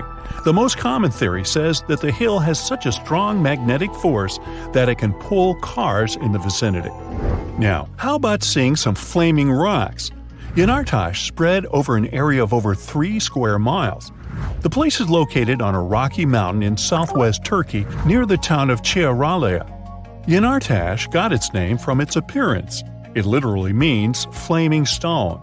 The rocks have been flaming for at least 2,500 years, and they'll probably keep burning for the coming decades. The mountain where the rocks are is an inactive volcano, so it's full of tiny fumaroles that release gases such as methane. The gas ignites when it comes into contact with oxygen and creates the flaming effect. And by the way, back in the day, sailors used the flames as a natural lighthouse, as it's really close to the sea. Today, it's more of a tourist attraction, though. Hikers love it too. Now, walk on this frozen Lake Abraham in Canada. In winter, the frozen water gets filled with ice bubbles. It looks magical, but these white orbs aren't that safe. They consist of flammable methane gas. Ew. Beauty can be misleading. The next one is from Racetrack Death Valley, USA. There is a dry lake bed with moving rocks. Now these odd rocks look as if they've been pushed or dragged by someone or something. They leave both a trail and a mystery behind. The force behind all this is now understood. Surprise! It's the wind and some ice. Scientists say the wind pushes the rocks during brief windows when the soil is covered with ice. Now, I can't help. The desert welcomes you with challenging conditions of abandoned environments and extreme temperatures. Hey, some of us would prefer dessert, chocolate, over sand and rocks. Oh well. Just like cactuses and camels, buildings have had to adapt to these conditions. Here are some examples of astonishing structures in deserts. These structures are called earthships. They're located in a New Mexico desert town. A large community of like-minded people lives in them. What's even more interesting is that the location of these buildings is registered as dumpsters. Maybe it's because all these structures are made out of old tires, bottles, and cans. Earthships operate using green building principles. About 40% of a typical earthship is built with natural or recycled materials. Imagine the walls made up of hundreds of used tires packed with dirt. Then there are layers of floor-to-ceiling passive solar windows. They gather the sunlight during winter and reflect it in the summer to keep the structures at a reasonable room temperature. You can see plants in corridors and glass bottles or aluminum cans stuffed inside walls. Certainly a distinct house in many ways. Mike Reynolds is an architect who noticed the alarming waste and consumption levels in the 1970s. He designed a fully sustainable home out of cans back then. Almost 40 years later, he becomes the one who brings together all the other earthshippers. Reynolds drove a Mercedes, but it ran off of the vegetable oil he picked up at fast food restaurants in town. A standard 2-bedroom, 2-bathroom earthship costs about $250,000 in this town. Yet there are earthships like Dobson House that can cost as much as $1.5 million. If you do it yourself, with family and friends, you can eliminate the cost of labor, and it becomes relatively less expensive. Let's assume you're really going to build one. Where can it be? Well, anywhere. Earthships currently fit in the cold, dry air of Canada, as well as the hot and humid climate of Haiti. This is the Mirage Mirror House. It's an installation set in the Southern California desert. Mirage opened in 2017 as part of a contemporary art exhibition. It's composed of mirrors. This minimalistic structure blends with the environment around it. The doors, windows, and openings have been removed to create an amazing experience. What you have in the landscape is reflected back to you. How's it made? With mirrored surfaces. At night, the distant lights refract from the mirrors. In the daytime, the sky is transformed into banks of clouds. There's no fixed scenery in this house. How about seeing a futuristic structure in the deep desert?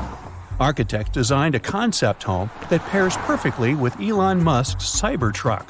The house has a post-apocalyptic theme. I mean, when I say post-apocalyptic, it's because I can't say it. Anyway, the house is designed to survive in a disaster scenario. The cyber house has steel gates, the windows are armored, and the exterior walls are made out of super strong material. Modern house is controlled by an autonomous geothermal heat pump. To put it in less sci-fi terms, you can keep the internal temperature steady. This sleek house has an entrance that can fit the Cybertruck. After all, it's inspired by it in the first place.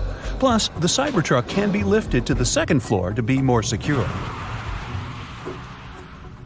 This is King Abdullah Petroleum Studies and Research Center in Saudi Arabia. Basically, it's a laboratory in a desert. It was designed to demand minimum energy. The architecture has patterns on the walls and ceilings, giving reference to the local tradition of geometric form. The next stop is Swartberg House in South Africa. This one is located near the Swartberg Mountains, but don't get too excited. It's on the edge of the Great Karoo Desert. It's a 4-bedroom apartment. It has a special temperature regulating system. The system works like a shield from the heat in the summer and as a sun trap in the winter. You're looking at the Grand Mosque of Djenné in Mali. This mosque is 52 feet tall. This is impressive because it's made of only sticks and a special mix of mud and other natural elements found in the desert. Petra is an ancient city hidden in the Jordan Desert. The structures are carved directly into red, white, and pink-colored sandstone cliff faces. It's located among the canyons and mountains near the desert. The place was a trade center many years ago. You might already see pictures of the impressive facade of the treasury. This structure still holds many mysteries in it. For starters, scientists can't explain how the Nabataeans managed to create such a structure thousands of years ago. Did you know that there's another mysterious place in the middle of the desert that has a similar structure to Petra? Median Saleh was like a second capital of the Nabataean kingdom. Yet another secret they left for us to decipher. It has over 100 decorated tombs and more than 1,000 non-monumental graves. Plus, inscriptions and cave drawings are also here, again surrounded by sandstone.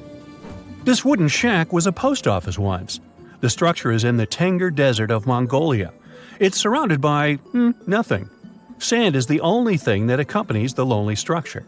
The building is only 23 square inches. As you can guess, it didn't get too many visitors. It was abandoned for over 35 years. Its fate changed one day when a woman discovered the building. Mrs. Zhang and her friend came up with an idea. They were going to reach businesses and people who wanted to send letters and postcards from the world's loneliest post office without actually visiting the place. It worked. The post office rarely gets visitors in place, but it's busy online.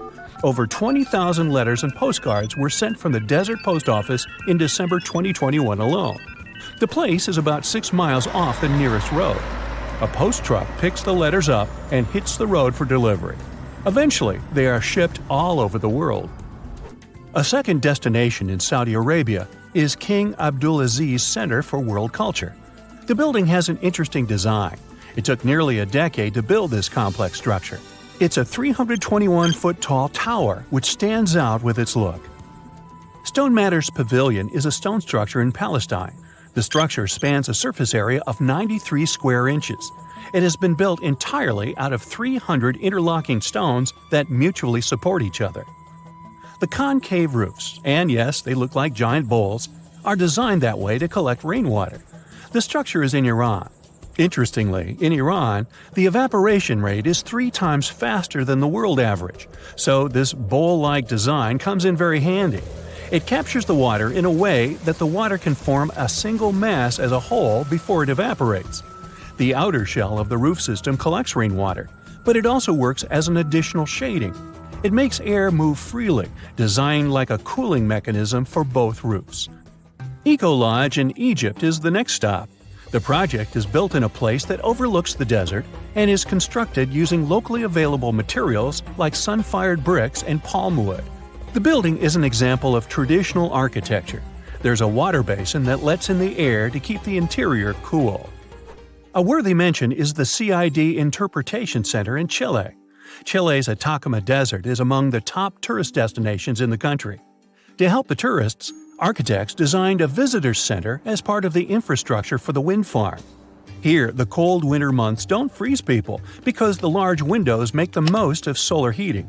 What's even more interesting is that the building is designed to go completely dark at night. Imagine you somehow bumped into the building by accident.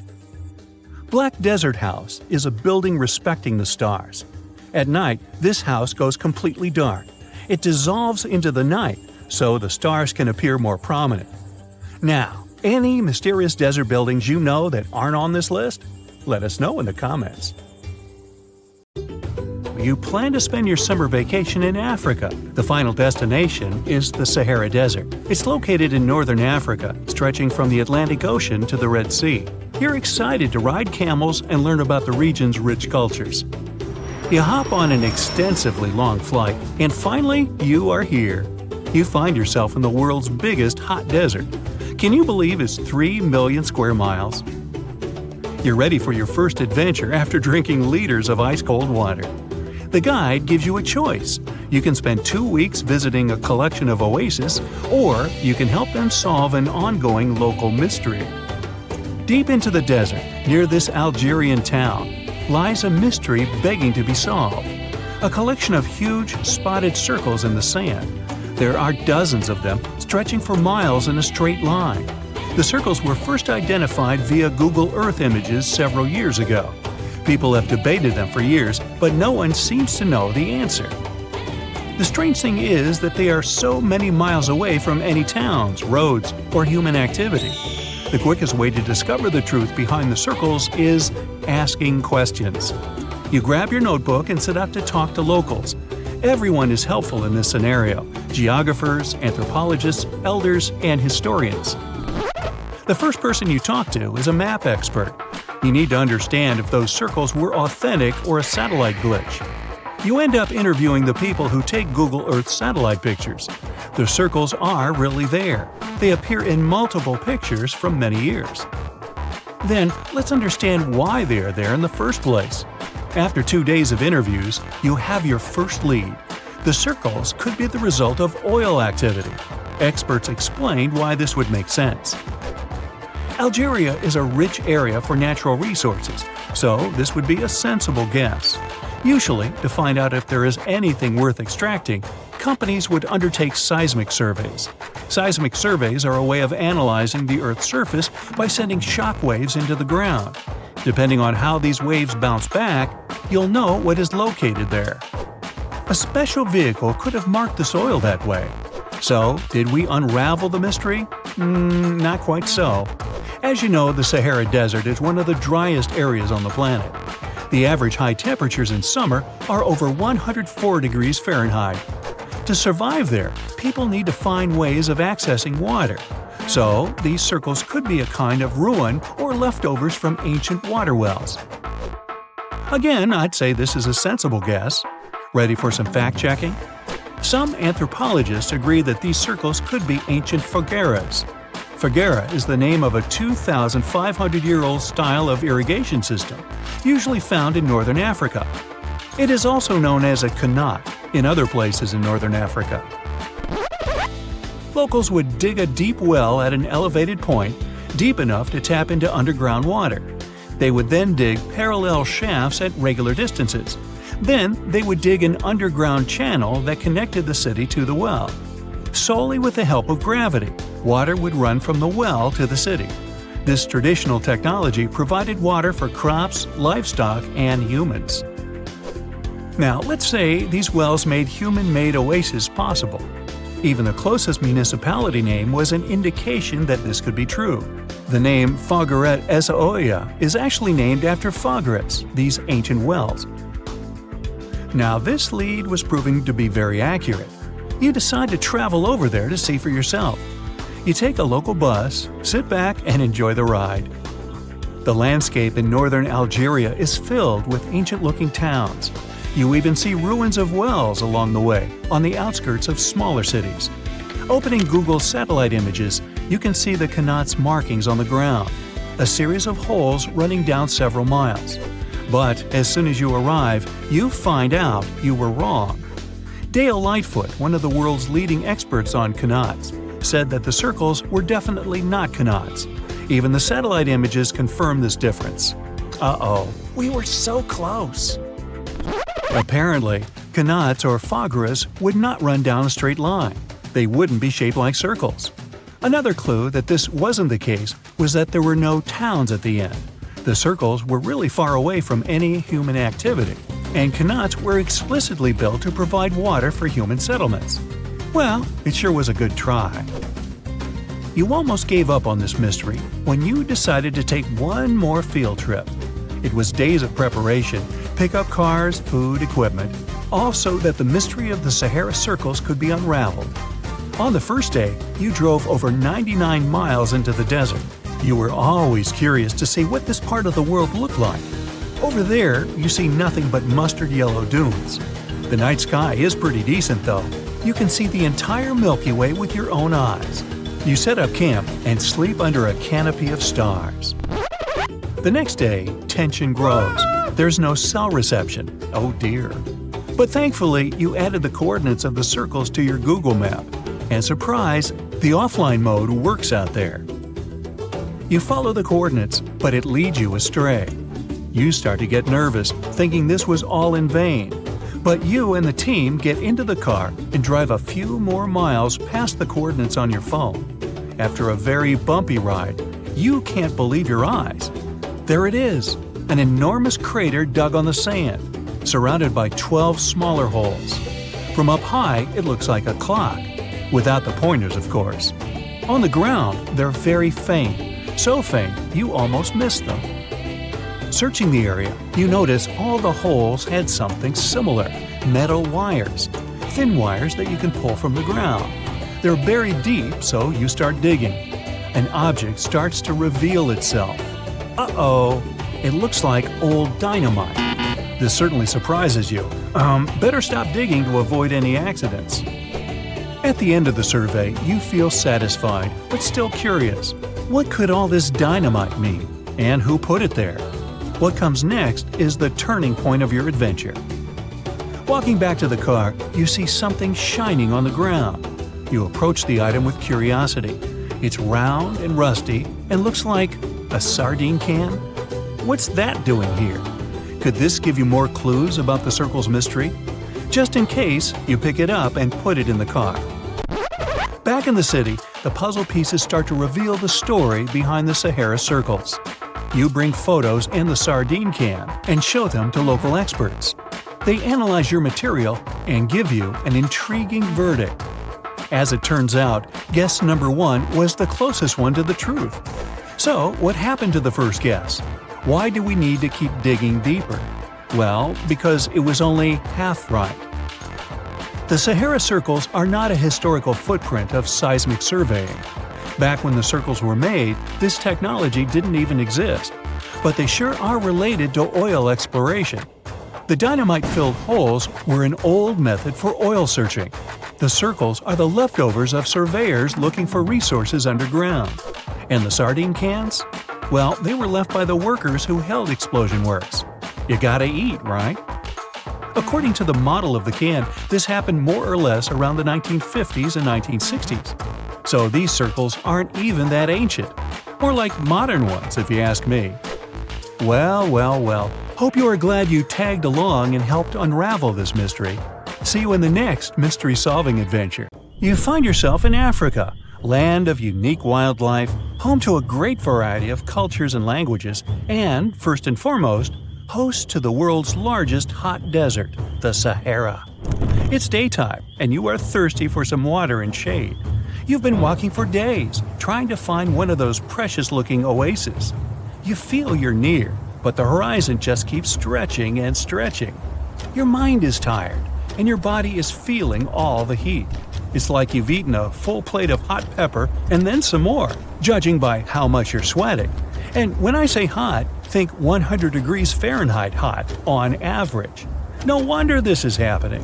After all, you find yourself in the world's biggest hot desert. Now, I say hot desert since the biggest deserted landscapes are actually the cold ones, located in Antarctica and the Arctic. Icy Antarctica's frozen desert is more or less the size of 1 million LAXs. Yep, the Los Angeles International Airport. The Arctic desert is just a bit smaller than that. Now, in case you don't know, the Sahara Desert is located in northern Africa, stretching from the Atlantic Ocean all the way over to the Red Sea. It occupies an area large enough to place approximately 100,000 Disney World theme parks side by side. According to scientists, its boundaries are expanding. Deserts usually form in the subtropics because of what's called Hadley circulation. The air rises at the equator and descends into the subtropics. This circulation of air has a drying effect, which helps the formation of desert landscapes. Since the 1920s, the Sahara is considered to have expanded by over 10%. How is this happening? Well, let's start from the beginning. You probably know the Sahara Desert as one of the most inhospitable places on Earth today. Just FYI, for a place to be considered a desert, it has to receive less than 4 inches of rain per year. Due to the very small precipitation index, deserts are usually dry and arid places. There is little humidity in the air, and daytime temperatures can go as high as 130 degrees Fahrenheit. Usually, there isn't that much animal and plant life because of the lack of water. But in the Sahara's case, it wasn't always like that. It may be difficult to imagine northern Africa without the tons of sand it has today. But about 20,000 years ago, the Sahara was actually one big oasis. Recent discoveries show clear evidence of what the scientists now call the Green Sahara. In the mid-1800s, a German explorer crossing the Sahara encountered some paintings and engravings that nomad artists had left behind. What he saw in those paintings looked nothing like his actual surroundings. Instead of an arid landscape with only camels and desert vegetation, the rock paintings depicted jungle animals like giraffes and hippos. There were even images of livestock and grazing animals such as cattle and sheep, something that seems impossible for modern-day Sahara. Artists usually draw what they see around them, so this finding really intrigued the German explorer. The drawings were so detailed that the artists must have had close contact with those animals. You can find this rock art spread out in the northern part of the African continent, from western Sahara to Saudi Arabia. Geologists soon took a keen interest in this and found the first clues to what this could mean. They have been able to confirm that, in fact, northern Africa was once much wetter. They found evidence from nearby deep-sea sediment off the coast of Mauritania. Sampled cores of underwater sand and mud, known as Saharan dust flux, show geologists that, indeed, a green Sahara was possible. The more dust is blowing off of the desert and into the bottom of the ocean, the drier the climate in the region. The sediment cores show that there was much less dust, only half as much, coming off northern Africa during the humid period. This period has to do with Earth's natural cycles. Normally, the Earth rotates at a tilt of 23.5 degrees, but this angle is not consistent and changes over time. Earth's tilt is responsible for the amount of sunlight each hemisphere receives. It affects several ecosystem functions on the planet. During the time of the Green Sahara, the Earth received between 4 and 8% more sunlight than it does today. So, when the Earth tilted about 20,000 years ago, the northern hemisphere received more direct sunlight, which affected humidity levels in the region.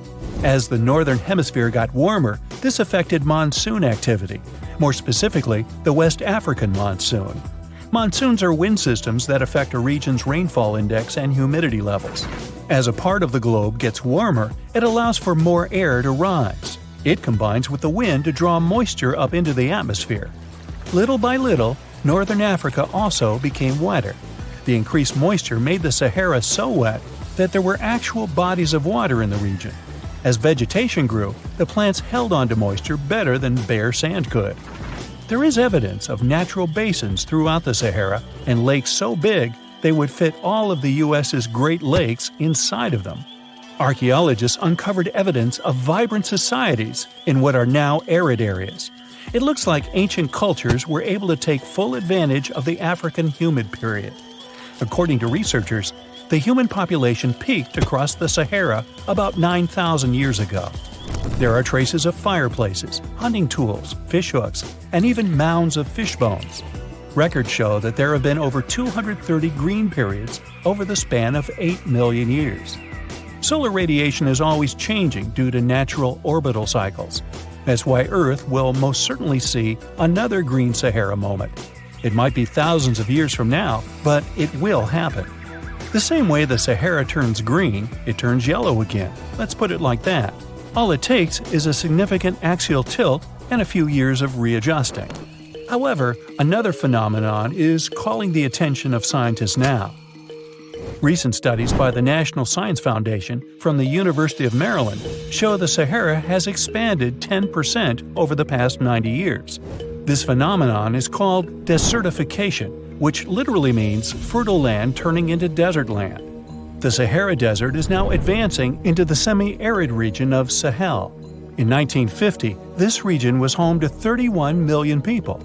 Today, its population is over 100 million people. This rapid population growth has largely contributed to the Sahara's expansion. Farmers that were once nomads began settling down. Land usage grew more intense, aiding in weakening the soil. The demand for food has caused an overcropping of the land, so even more of it is turning into the desert now. The study also shows that natural climate cycles can affect rainfall in the Sahara and the Sahel. Scientists affirm that all deserts fluctuate, not only the Sahara. A desert's boundary may expand in the dry winter and contract during the wetter summer. South of the Sahara lies the Chad Basin. It is a natural body of water that now serves as an indicator of the Sahara's expansion. The Chad Basin is located in the region where the Sahara is advancing southward. An atmospheric and ocean expert from the University of Maryland explains that rainfall has reduced greatly in the entire region. Due to reduced rainfalls, there is less water across the entire basin, and even Chad Lake is drying out.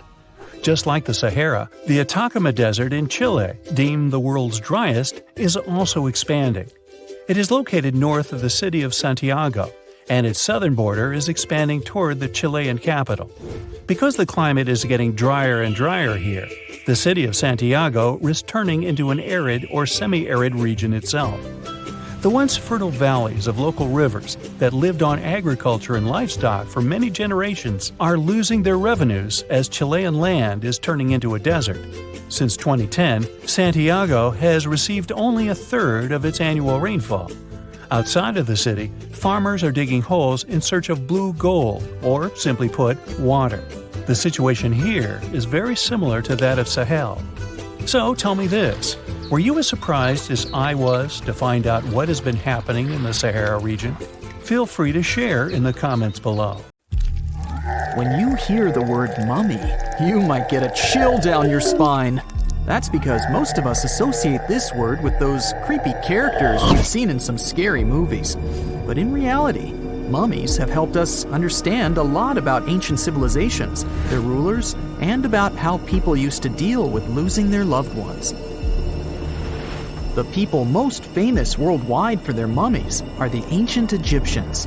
They believed that some sort of existence after passing away was possible, if certain conditions were met. That's why they insisted on preserving the human body through the process of mummification and placing the mummy in a furnished tomb, kind of like giving it a fully functioning apartment of its own. Why did they believe in this? Well, because they were deeply connected to their natural environment for the most part.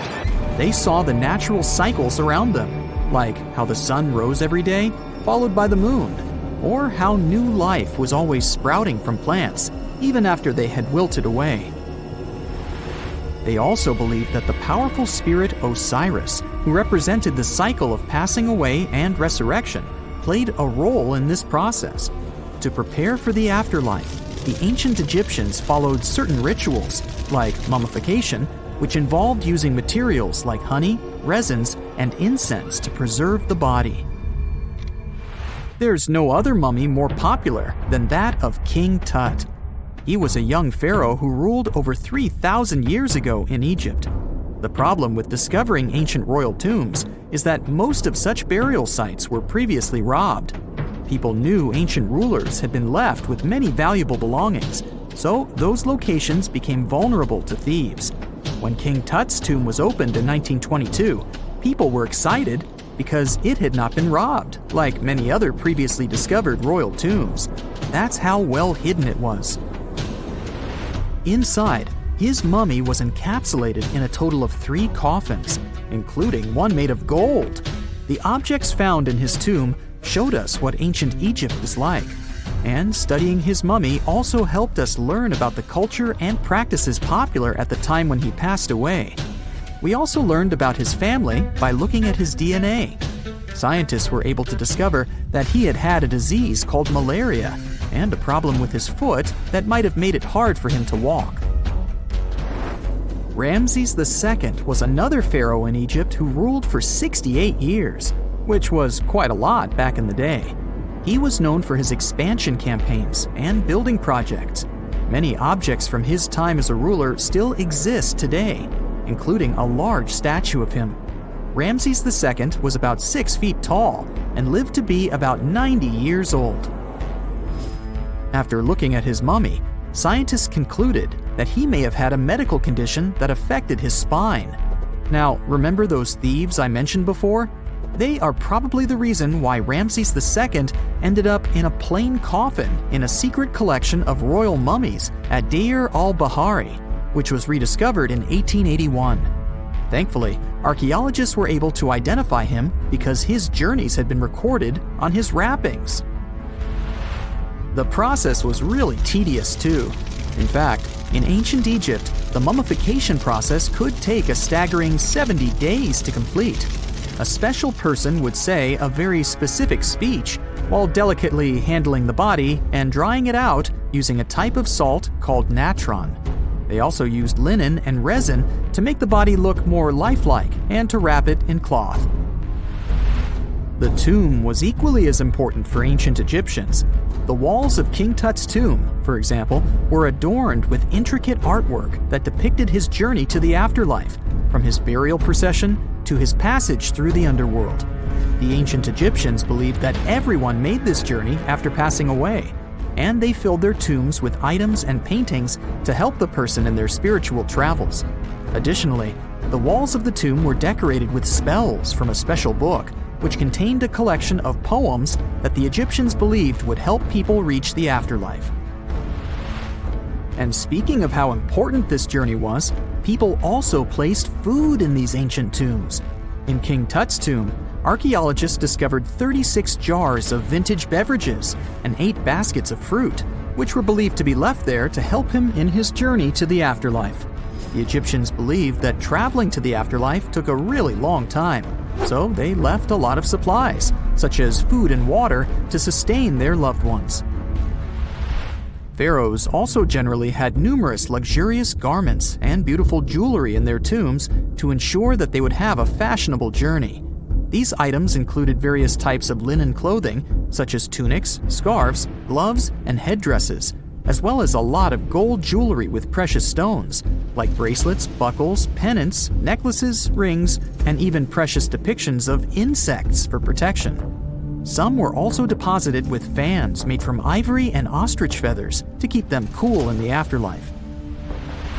Some ancient rulers were even placed in their forever apartments along with boats.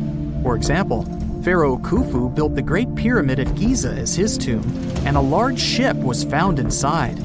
King Tut, however, was buried with multiple boat paddles, but no actual boat.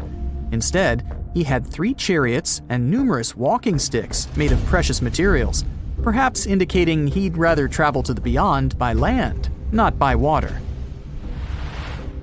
Amongst the most interesting objects found near ancient mummies are bottles of oils and perfumes. If rulers were supposed to be fashionable, why not smell nice too, right? Also, some of them had some ancient kinds of board games, most of them made out of precious materials like gold or ivory. One of those games was called Senet. It was very popular amongst the ancient Egyptians and very similar to modern-day chess. The ancient Egyptians may have the most famous mummies out there, but they weren't the first to invent the procedure. In fact, it all started in South America with an ancient civilization named the Chinchorro. As far as we know today, these people were the first to mummify their loved ones that had passed away. They did it somewhere around 2,000 years before the Egyptians started their own rituals. Sure, we can tell a lot about ancient rulers by studying these mummies, but until recently, we had no idea what they really looked like during their lifetime. Not so long ago, though, some very special mummy paintings were found by archaeologists studying ancient Egyptian objects. These mummy portraits are highly detailed paintings of individuals that were made while they were still alive. Such paintings were often painted on wood, as opposed to the classical portraits we all know about, which are painted on canvas. They are known for their realism and beauty, and have even been used by researchers to diagnose diseases by comparing them to the corresponding mummies. Some of these portraits also include depictions of jewelry, which was later found on the mummies. The recent discovery of these mummy portraits in Central Egypt is significant, as it marks the first time in over a century that such paintings have been found. Mummies appeared all around the world naturally, too. Mummification can occur without people intervening because of natural conditions, like extremely cold or hot environments, places with a lack of oxygen, or accidental exposure to chemicals that preserve the body. These conditions don't allow bacteria to grow, resulting in the body remaining more or less intact. Famous Otzi was one of these mummies. We know today he was a man who lived around 5,000 years ago in Europe.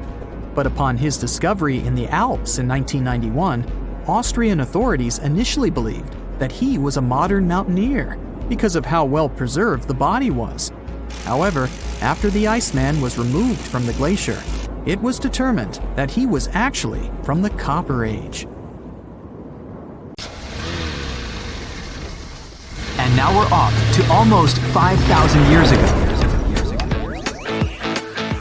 let me take you to ancient Egypt, where back in 2550 BC, guess what? The construction of the Great Pyramids of Giza started. People learned to build cathedrals and skyscrapers, but it wasn't until recently that these massive buildings appeared. It's still a mystery to even modern scientists how these pyramids were built 5,000 years ago. No wonder they are one of the 7 wonders of the ancient world. They're also the oldest of them and the only wonder of the ancient world that still exists in the 21st century. It must have taken a lot of cooperation to build a thing that massive, even for today's metrics. But the Giza pyramids weren't the first pyramids ever. The first one, called the Step Pyramid, was built around 80 years before the first Pyramid of Giza in 2630 BC for King Djoser. It wasn't meant to be extraordinary, but ended up being quite impressive. It was a pyramid of 6 stepped layers of stone. It was 204 feet high, which is as tall as a 19-story building. And it was the tallest building that existed at that time. It wasn't just a pyramid though, it was surrounded by a whole complex of buildings, including even courtyards. In ancient Egypt, people believed in the afterlife, so everyone, especially kings, wanted to make sure they had everything they needed to get ready for it. Here's why the pyramid complex was perfectly supplied with a lot of objects people used every day. The complex included a pyramid and a kind of a palace. Those buildings had many things the king loved and might need one day, like furniture, food, and gold vessels.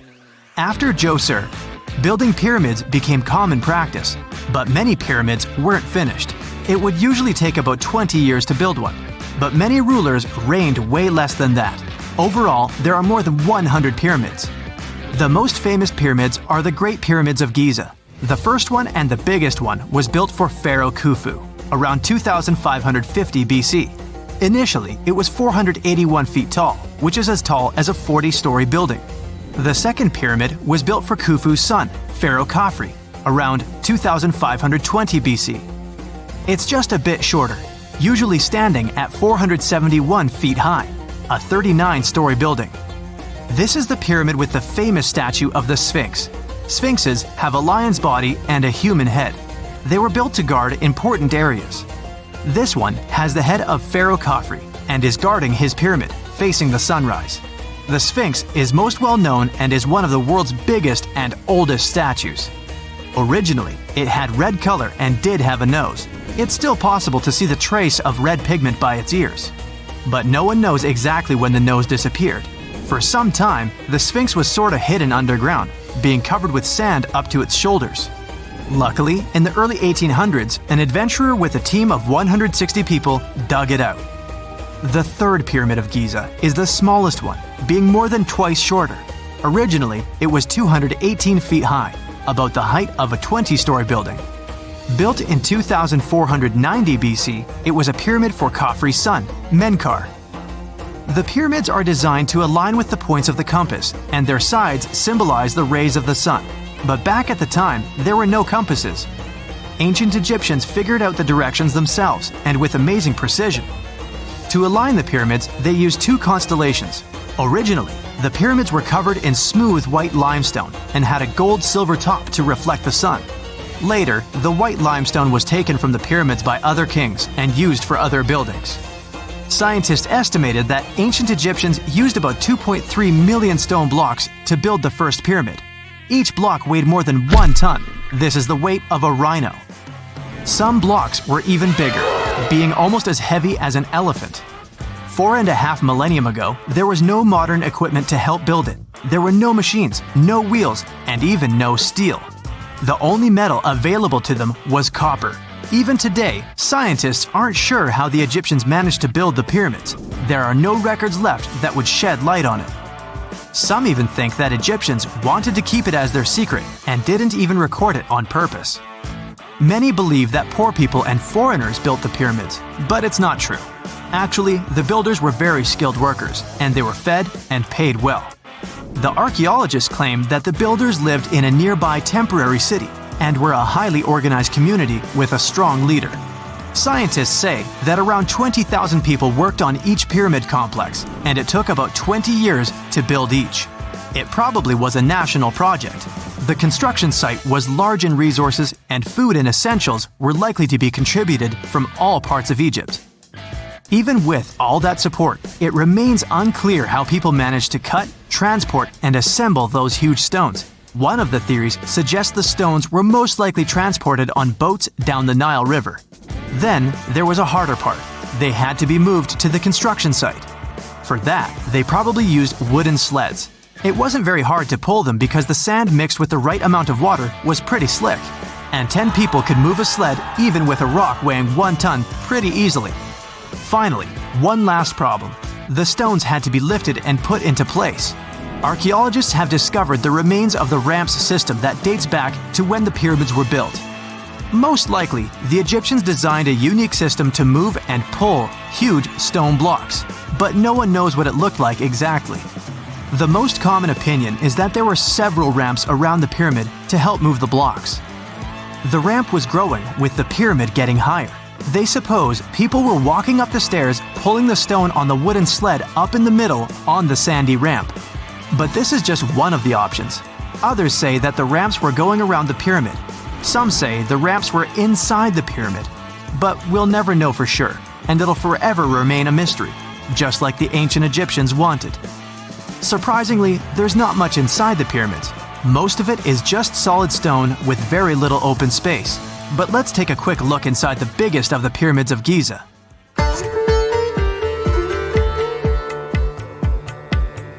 From the entrance, there are 2 stairs, one going down and the other one going up.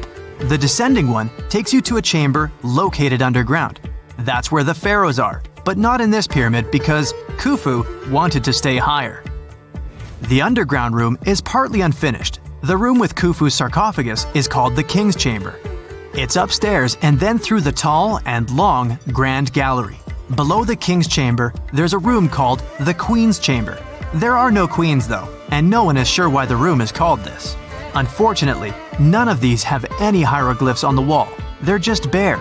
If you want to see them, you should go to the other rooms that are decorated. Those pieces of art are depictions of ancient Egypt's culture and daily life. The texts allow researchers to study their language and grammar. Sadly, the treasures that once were here in the pyramid are long stolen. From that room, there are several tunnels for an unknown purpose. There are many tunnels and passages inside the pyramids. There are many chambers and shafts and secret ways. Scientists have been sending little robots with cameras there for some decades already. And the robots did discover another chamber a bit upstairs with hieroglyphs on the walls. But even today, much of the pyramids is still unknown, and there's no so-called building plan of the pyramids. Egyptians did create a mystery no one can crack for 4,500 years already. Scientists recently started to X-ray the pyramid to learn what's inside it without entering it and its narrow, mysterious tunnels. Most people know that pyramids were built as grand tombs for the pharaohs, designed to ensure they had a smooth journey to the afterlife. The Great Pyramid of Giza, for instance, was constructed for the pharaoh Khufu. But what most people don't know is that this whole pyramid building trend started right here with the step pyramid of Djoser about 4,700 years ago. This massive structure was built for Pharaoh Djoser, a ruler from Egypt's 3rd dynasty.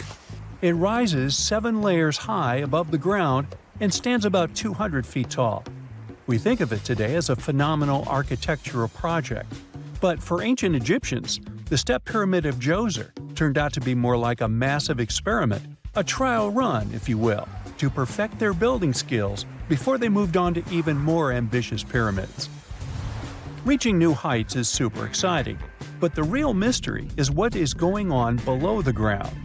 In this pyramid's underground labyrinth, there is a network of tunnels stretching about 3.5 miles long. And some researchers believe these tunnels might have been part of a sophisticated water system that could completely change what we think about pyramid construction. Let's talk about this massive complex located in Saqqara. Surrounding the pyramid, there's what's known as a dry moat, a continuous trench that is up to 164 feet wide and almost 2 miles long. It forms a sort of rectangular shape around the pyramid. This trench has an average depth of about 65 feet. Now, if you were to add up all the earth and rock they dug out to create this moat, it would be about 10 times the volume of the step pyramid itself. For the longest time, People just assumed this trench was nothing more than a huge quarry, a place where they dug up stone and clay to build the step pyramid. Makes sense, right? But when you take a closer look, it doesn't add up. The trench is too narrow and deep to be practical for mining, and its layout doesn't match anything we know about ancient Egyptian quarrying methods. Plus, some sections of the trench are actually covered with a rocky ceiling, which would have made it nearly impossible to use as a quarry. Another theory suggests that the dry moat had some kind of spiritual significance. Maybe it was a sacred place, where souls of nobles gathered to serve the late king in the afterlife. There are even niches in the walls that work as a hint at this spiritual function. But most researchers believe that this purpose likely developed much later, long after the complex was built for Djoser. So what was the moat really designed for? In 2020, a researcher came up with a pretty intriguing idea. It is possible that this trench was actually designed to collect and manage water, especially after heavy rainfalls. Now, that makes sense when you consider the location. The moat sits in an area that could easily have been flooded by runoff water from nearby plains. This could also explain why the trench wasn't used for new graves until much later when the climate became drier and less prone to flooding. The story becomes even more intriguing, as this trench appears to be part of a larger, more complex hydraulic system within the Djoser complex. It is like the trench has several compartments, carefully carved out of the rock and connected by tunnels. These compartments likely served as a part of a water treatment system, where water would flow from one compartment to the next, getting cleaner as it moved along. Now, here is where things start to tie into the pyramid itself. The Djoser complex has a series of underground shafts, and some researchers think that water from the moat's deep trench might have been used to power a hydraulic lift system, and this giant water-powered elevator could have been used to raise the heavy stones needed to build the pyramid. It worked like a volcano, but instead of lava, water did the heavy lifting. Imagine a big deep hole in the ground at the center of the pyramid site. Inside this hole, there was a huge wooden platform, kind of like a giant raft that could move up and down. When the workers wanted to lift a heavy stone, they would fill the hole with water. As the water rose, the wooden platform started to float up, carrying the stone with it, almost like a giant water-powered elevator. When the stone reached the right height, the workers slid it off the platform and onto the pyramid. The idea is that water from the deep trench, after being cleaned and filtered, would flow into these shafts. A massive float, possibly made of wood, would then rise as the water filled the shaft, lifting the stones up to where they were needed for construction. Once the stone was in place, they'd let the water out, lowering the platform back down to the bottom, ready to lift the next stone. This fancy hydraulic lift system could have been a game changer, making the whole building process a lot faster and more efficient without using a lot of workforce. It is like the ancient Egyptians were already embracing the whole idea of work smarter, not harder. But of course, not everyone is on board with this theory. Some experts argue that the area where the step pyramid of Djoser was built couldn't have held enough water from occasional rains to maintain such a fancy hydraulic system. The main theory suggests that, in the past, there might have been some kind of lake nearby that would have filled up after a period of rain, and this lake could have supplied water to the complex's hydraulic system. But there is no mention of such a lake in any ancient Egyptian writings, so it might be more of a what-if situation than a reality. And then there's the issue of the hard work itself. Remember when I said this method could have allowed the ancient builders to raise stones with far less effort? Well, that might not be entirely true. According to some experts, just building this hydraulic device would have required a lot more heavy work than simply moving the stone blocks using good old-fashioned manpower. And let's not forget, the step pyramid of Djoser is like a baby pyramid compared to those that came later. The stones used for Djoser's pyramid weighed, on average, about 660 pounds each, which is nothing compared to the more than 2.5-ton blocks used later for the pyramid of Chephren. If this cool water lift theory gets completely ruled out, we still need to explain how this pyramid was built in the first place. To answer that, we need to rewind a bit and talk about the original plans. See, before Djoser's tomb became a pyramid, the idea was to construct a simple mastaba. This type of tomb was pretty common in earlier periods, a flat-roofed rectangular structure with sloping sides. But after the original mastaba was finished, they decided to expand it a bit by adding more layers on top. And then they added even more layers, until the construction reached 6 distinctive steps, each one smaller than the previous. And they probably did all this by raising those heavy stones using ramps, not a water-powered elevator. There is still so much we don't know about the step pyramid of Djoser. More research is definitely needed to fully understand how this system worked, or if it even existed at all. But the idea of using water to help build the pyramid adds a whole new layer to our understanding of ancient Egyptian engineering. It's a powerful reminder of just how clever and resourceful those builders were, using the natural landscape and the power of water to create one of the most iconic monuments in history.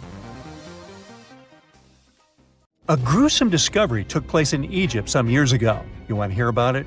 16 human hands, carefully buried in 4 eerie pits.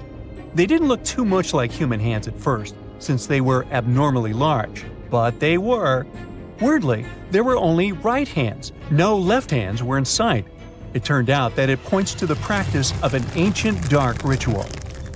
Old Egyptian art and tales talked of a ceremony where warriors would present the right hand of their adversaries as proof of victory and ask for gold in return. Egyptians believed in the afterlife, so cutting off someone's hand meant you cut off their power eternally. Guaranteeing this type of defeat was interesting to the winning party. Here, the fight was between Egyptians versus Hyksos, who lived in what was once known as Canaan. Egypt has always been the center of some history-changing findings, and some time ago, this papyrus was found. If we stretched it open, it would be just a tad bigger than the height of a skyscraper. The world's tiniest skyscraper, which is located in Wichita Falls, Texas. When humans didn't write on their notes app, they wrote on this thing, made from the medulla of a papyrus plant. Around 2,000 years ago, ancient Egyptians wrote something reminiscent of a book where they describe most of their funerary traditions and their visions of the afterlife. It's considered one of the most important texts from ancient Egypt and is still sold in bookstores to this day. This ancient manuscript was unearthed from a chamber located just south of the Pyramid of Djoser, located in Saqqara. Oh yes, Djoser is the oldest pyramid in Egypt and not the Giza pyramids like most people think.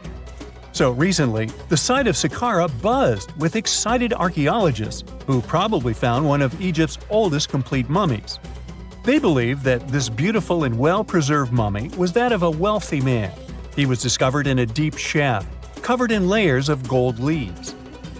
There are many symbols that show he was an important and wealthy man, like the band he wore on his head, the bracelet on his chest, and the fact that he was embalmed with a tunic, which was reserved for Egypt's finest. The most exciting part of the entire discovery was finding the resting place sealed with mortar, just as the ancient Egyptians had left it 4,300 years ago.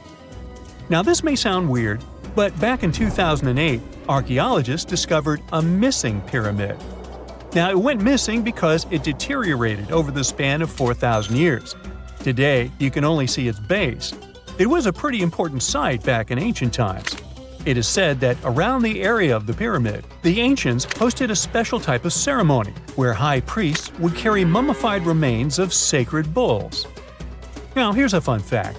Ancient Egyptians believed that Apis bulls were earthly incarnations of the city deity of Memphis and was connected to rites of fertility. It wasn't just any Apis bull, though. They needed to be all black, with a single white mark between its horns and a bunch of very specific characteristics. They were selected by the local priests and honored until they passed away. After that, they were mummified and buried in underground galleries. Meanwhile, this missing pyramid sort of disappeared around the 1800s. It was a German archaeologist who first found it in the village of Saqqara. He called it the Headless Pyramid when he first found it. But then, years after the official discovery, the desert sand came along and covered the whole thing. There were some excavations between the 19th and 20th centuries, but they weren't too systematic. That's why scientists were so thrilled when they dug an entire pyramid's base after removing the 25-foot mound of sand that was covering it.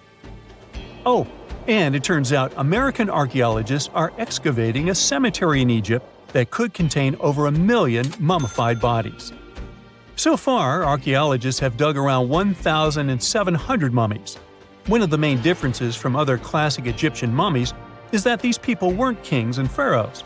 They were commoners that most likely lived about 1,500 years ago, when Egypt was controlled by the Roman and Byzantine empires. The name of the cemetery is cool, though, the Way of the Water Buffalo, just in case you want to check it out on your next trip. Other than bulls and buffaloes, ancient Egyptians also liked baboons. Are you seeing a pattern here? In the beginning of the 20th century, archaeologists discovered a site filled with mummified baboons in a place called, guess what? The Valley of Monkeys. An animal wouldn't have been mummified if it wasn't considered important.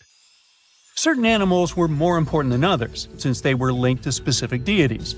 Jackals were connected to Anubis, the ancient god of the afterlife, and cats were likened to the female deity Bastet. Baboons were a pretty big deal, since they were believed to be connected to Thoth, the deity of wisdom and advisor to Ra, one of Egypt's supreme deities. The archaeologists who studied these animals weren't too happy. They think these baboons were kept inside and were deprived of sunlight for most of their lives. They had extreme vitamin D deficiencies and they were poorly fed. Maybe Thoth got angry with these baboon keepers. Just a guess. Since there's never a boring day for archaeologists in Egypt, they also found human mummies with golden tongues. Since Egyptians were all about the afterlife, they believed that golden tongues might help a person speak once they pass to the other side. I mean, it's a long shot, but hey, why not? Some of these mummies were placed in wooden coffins with goods, such as necklaces, pottery, golden artifacts in the shape of lotus flowers and scarab beetles, and iPhones. Just kidding. A new temple was also unearthed recently in Egypt.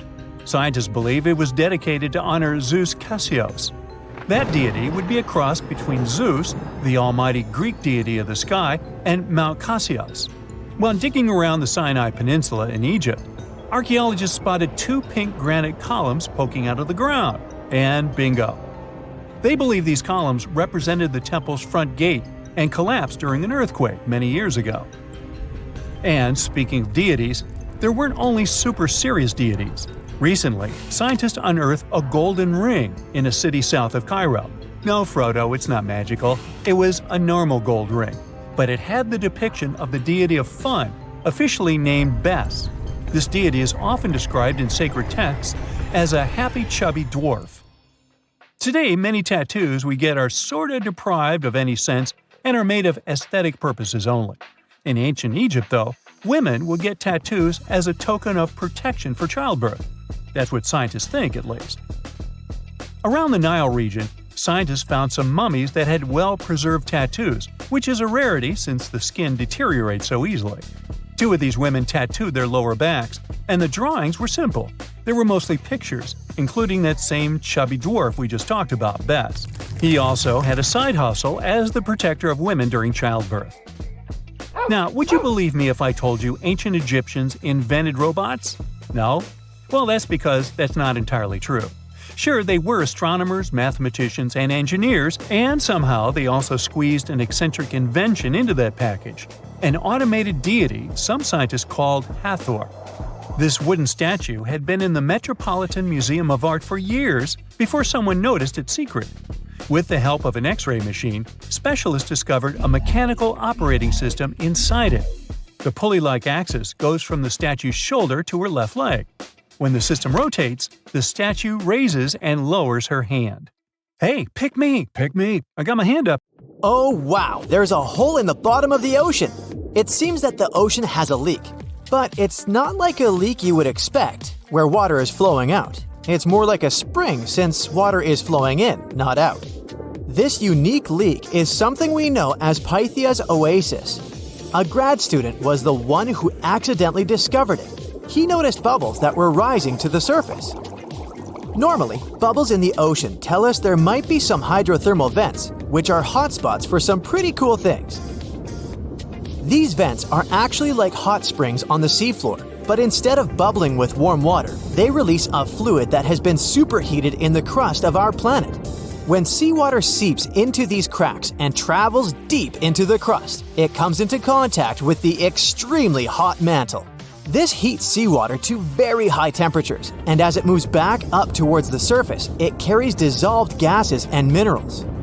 When the hot fluid shoots out of the vents, it mixes with the surrounding seawater and quickly cools down.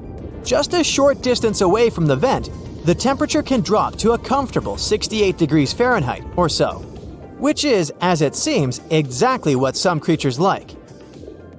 And there are some real weirdos living down there in the darkness, like ghostly fish, giant red-tipped tube worms, and a unique type of shrimp with eyes on their back. And some of them, like tube worms and bacteria, rely on the chemicals and minerals released by the vents to survive in harsh conditions. But in this case, the bubbling water didn't come from a hydrothermal vent. It was there because of a spring, and that's a bit more concerning. You see, the water in this reservoir needs to stay where it is. If too much of it seeps out, there could be some serious consequences, especially for the surrounding area.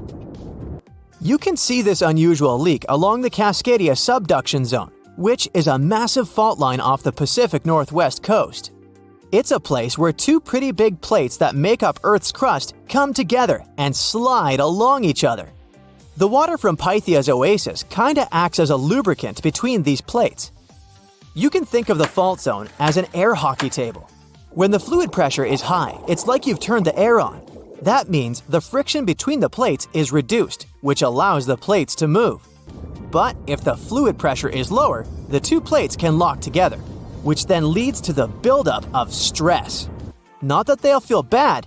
In the context of tectonic plates, stress is some pressure or force that can cause deformation. And if this stress starts to build up, at some point, it's gotta go somewhere. When it's too much, it can trigger earthquakes and most likely, not small ones. For example, a release of stress in the Cascadia subduction zone could lead to a magnitude 9 earthquake. For comparison, the biggest earthquake we've ever recorded happened in Chile in 1960, and it had a magnitude of 9.5. The damage was enormous. So we hope the water will stay in its reservoir and keep maintaining the delicate balance between the tectonic plates. We've explored only 5% of the ocean. Who knows how many cool things are there at the bottom, waiting to be found? For example, check out these mysterious holes scientists have stumbled upon in the depths of the Atlantic Ocean, near the Azores. They're neatly aligned and are about 4 inches apart, or in some cases, even several feet. They resemble punctures left by a sewing machine. Some think these holes could have a biological origin. For instance, some fish may have made them while walking along the seafloor. Others believe we could be looking at something that's human-made, maybe left by a spiked tire. Of course, such holes are perfect for making up stories about creatures from other planets who allegedly made them. Or maybe even legendary monsters, like that one from Loch Ness. It's definitely hard to explain such symmetry of the holes, but one deep-sea biologist offered a pretty good explanation. He said there could be an animal burrowing beneath the sediment, and from time to time, it could make little chimneys just to get access to clean water circulation in its small burrow. I mean, there are sediment piles around the opening of each hole, and they do support the idea that something pushed the soil from below. But there's still no proof these holes are actually connected beneath the surface. And there are also a lot of things hidden at the bottom of the oceans and seas that ancient civilizations left us. For instance, archaeologists made a really cool discovery off the southern coast of Croatia, a road hidden under layers of sea mud that's 7,000 years old. They found the ancient road at the sunken Neolithic site of Solin. The site of Solin was a human-made island in ancient times, and an archaeologist discovered it 2 years ago. He was studying satellite images of the area around Korčula, one of the beautiful Croatian islands. When he realized there could be something interesting at the bottom of the sea, he dove into the water with his colleague. And under the surface of the Adriatic Sea, which is part of the Mediterranean Sea, at a depth of 13 to 16 feet, they found stone walls that were most likely part of some ancient settlement. The landmass where people built the settlement was separated from the main island by a narrow stretch of land. Luckily, this area is protected from big waves by the surrounding islands, so the site remained relatively well preserved. It's now hidden beneath the surface of the sea and covered in mud. But it's so exciting to imagine how people walked on that road nearly 7,000 years ago, visiting nearby settlements. If you want to see the weirdest creatures, you can always head to the bottom of the sea. Actually, scientists have determined there could be more than 30 potentially new species at the bottom of the Pacific Ocean. They've collected them using their remote-controlled vehicle. That's a big step because until recently, they could only study such creatures through photographs. I'm talking about segmented worms, different types of coral, some invertebrates similar to centipedes, and many others. But there are also many old freaky creatures that we already know about that look like they came from sci-fi movies. Red octopus, blobfish. Okay, this one kinda looks normal until you raise it to the surface. The goblin shark, Sloane's viperfish, zombie worms. Ugh. Yeah, I hear ya. Let's move on. The seafloor hides things from space too. There are traces of rare forms of plutonium and iron at the bottom of the Pacific Ocean. And what's awesome is that all this has come from space. These radioactive materials probably formed during some kind of cataclysmic event in space and eventually made their way out to our beautiful home planet. And this extraterrestrial debris most likely appeared on Earth within the past 10 million years. After it fell to the Pacific Ocean and settled at a depth of almost a mile, it became part of all those layers of rock down there. Plutonium is especially exciting for scientists. I mean, only tiny amounts of it have been found. Hundreds of atoms maybe. But it's still remarkable because these atoms are created by exploding stars. Things like this can help us better understand how the universe produces elements heavier than iron, like plutonium, gold, uranium, and platinum. We're still not sure about the origins of these elements. For a long time, scientists believed that supernovae, which is when a star comes to its end in a fabulous explosion, were responsible for creating these heavy elements. But it seems it's not just that. Some other cosmic events, such as the collision of neutron stars, which are super dense collapsed stars, or some rare types of supernovae, could also be involved. Whoa, let me get my popcorn. If there's a question that still baffles archaeologists to this day, it's this one. How did the ancient Egyptians build those magnificent pyramids? As far as we know today, their resources were quite limited, especially in terms of tools and building materials. We still don't have a fully satisfying answer, but hey, we've got some pretty amazing theories worth considering. The leading contender among these theories involves the clever Egyptians employing a sneaky strategy. Now picture this.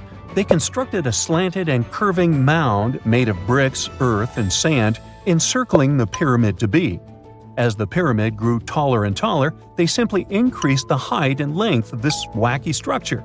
It's like they were playing an ancient game of Jenga. Now, how did they get those massive stone blocks up there? Well, according to the legendary ancient Greek historian Herodotus, they used sleds, rollers, and levers.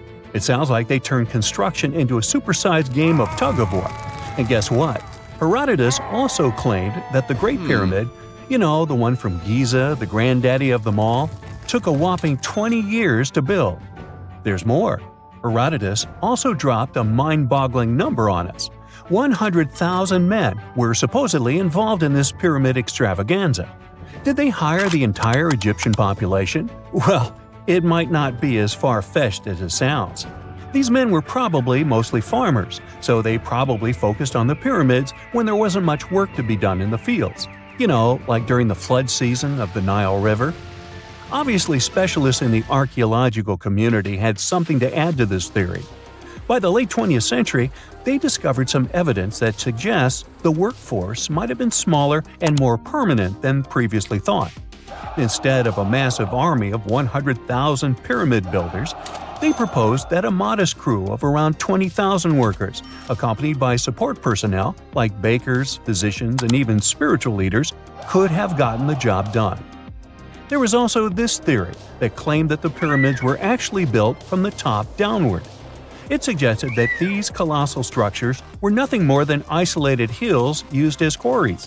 The stones were supposedly drawn from these hills, and over time, competing engineers took charge and transformed them into the iconic pyramids we know today.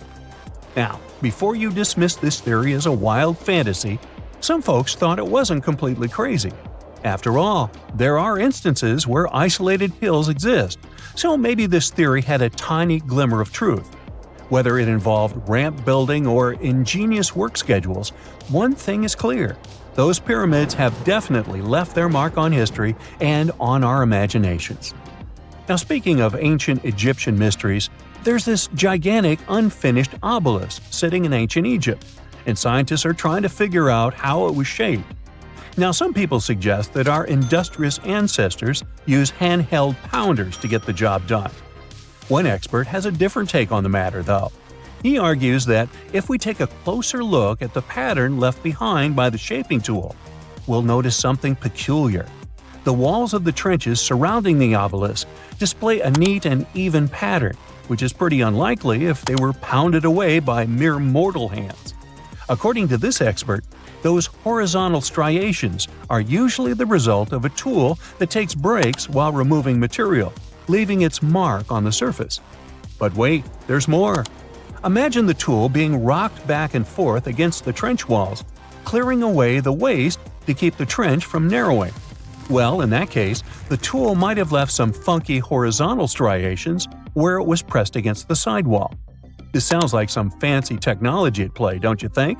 And guess what? The dynastic Egyptians probably didn't have access to that kind of know-how. Another famous Egyptologist from way back also uncovered a bunch of core drills during his adventures. Although the actual drill bits are missing, his collection houses these particular core remnants made of limestone, alabaster, and even granite. These constructions aren't the only amazing thing the ancient Egyptians left behind, though. As it turns out, the Egyptians were the genius minds behind the creation of the handheld mirror. Yeah, that little mirror you use every day to check yourself out. But here's the twist. These mirrors are like pieces of art. They were decorated with inscriptions and figures. But that's not all. The Egyptians had a serious concern with their appearance. They knew the importance of personal hygiene and looking fabulous. So, in their quest for pearly whites, they invented toothbrushes and toothpaste. Dental problems were pretty common back then, and their smiles weren't exactly all white. Dentistry wasn't their strongest suit, you see.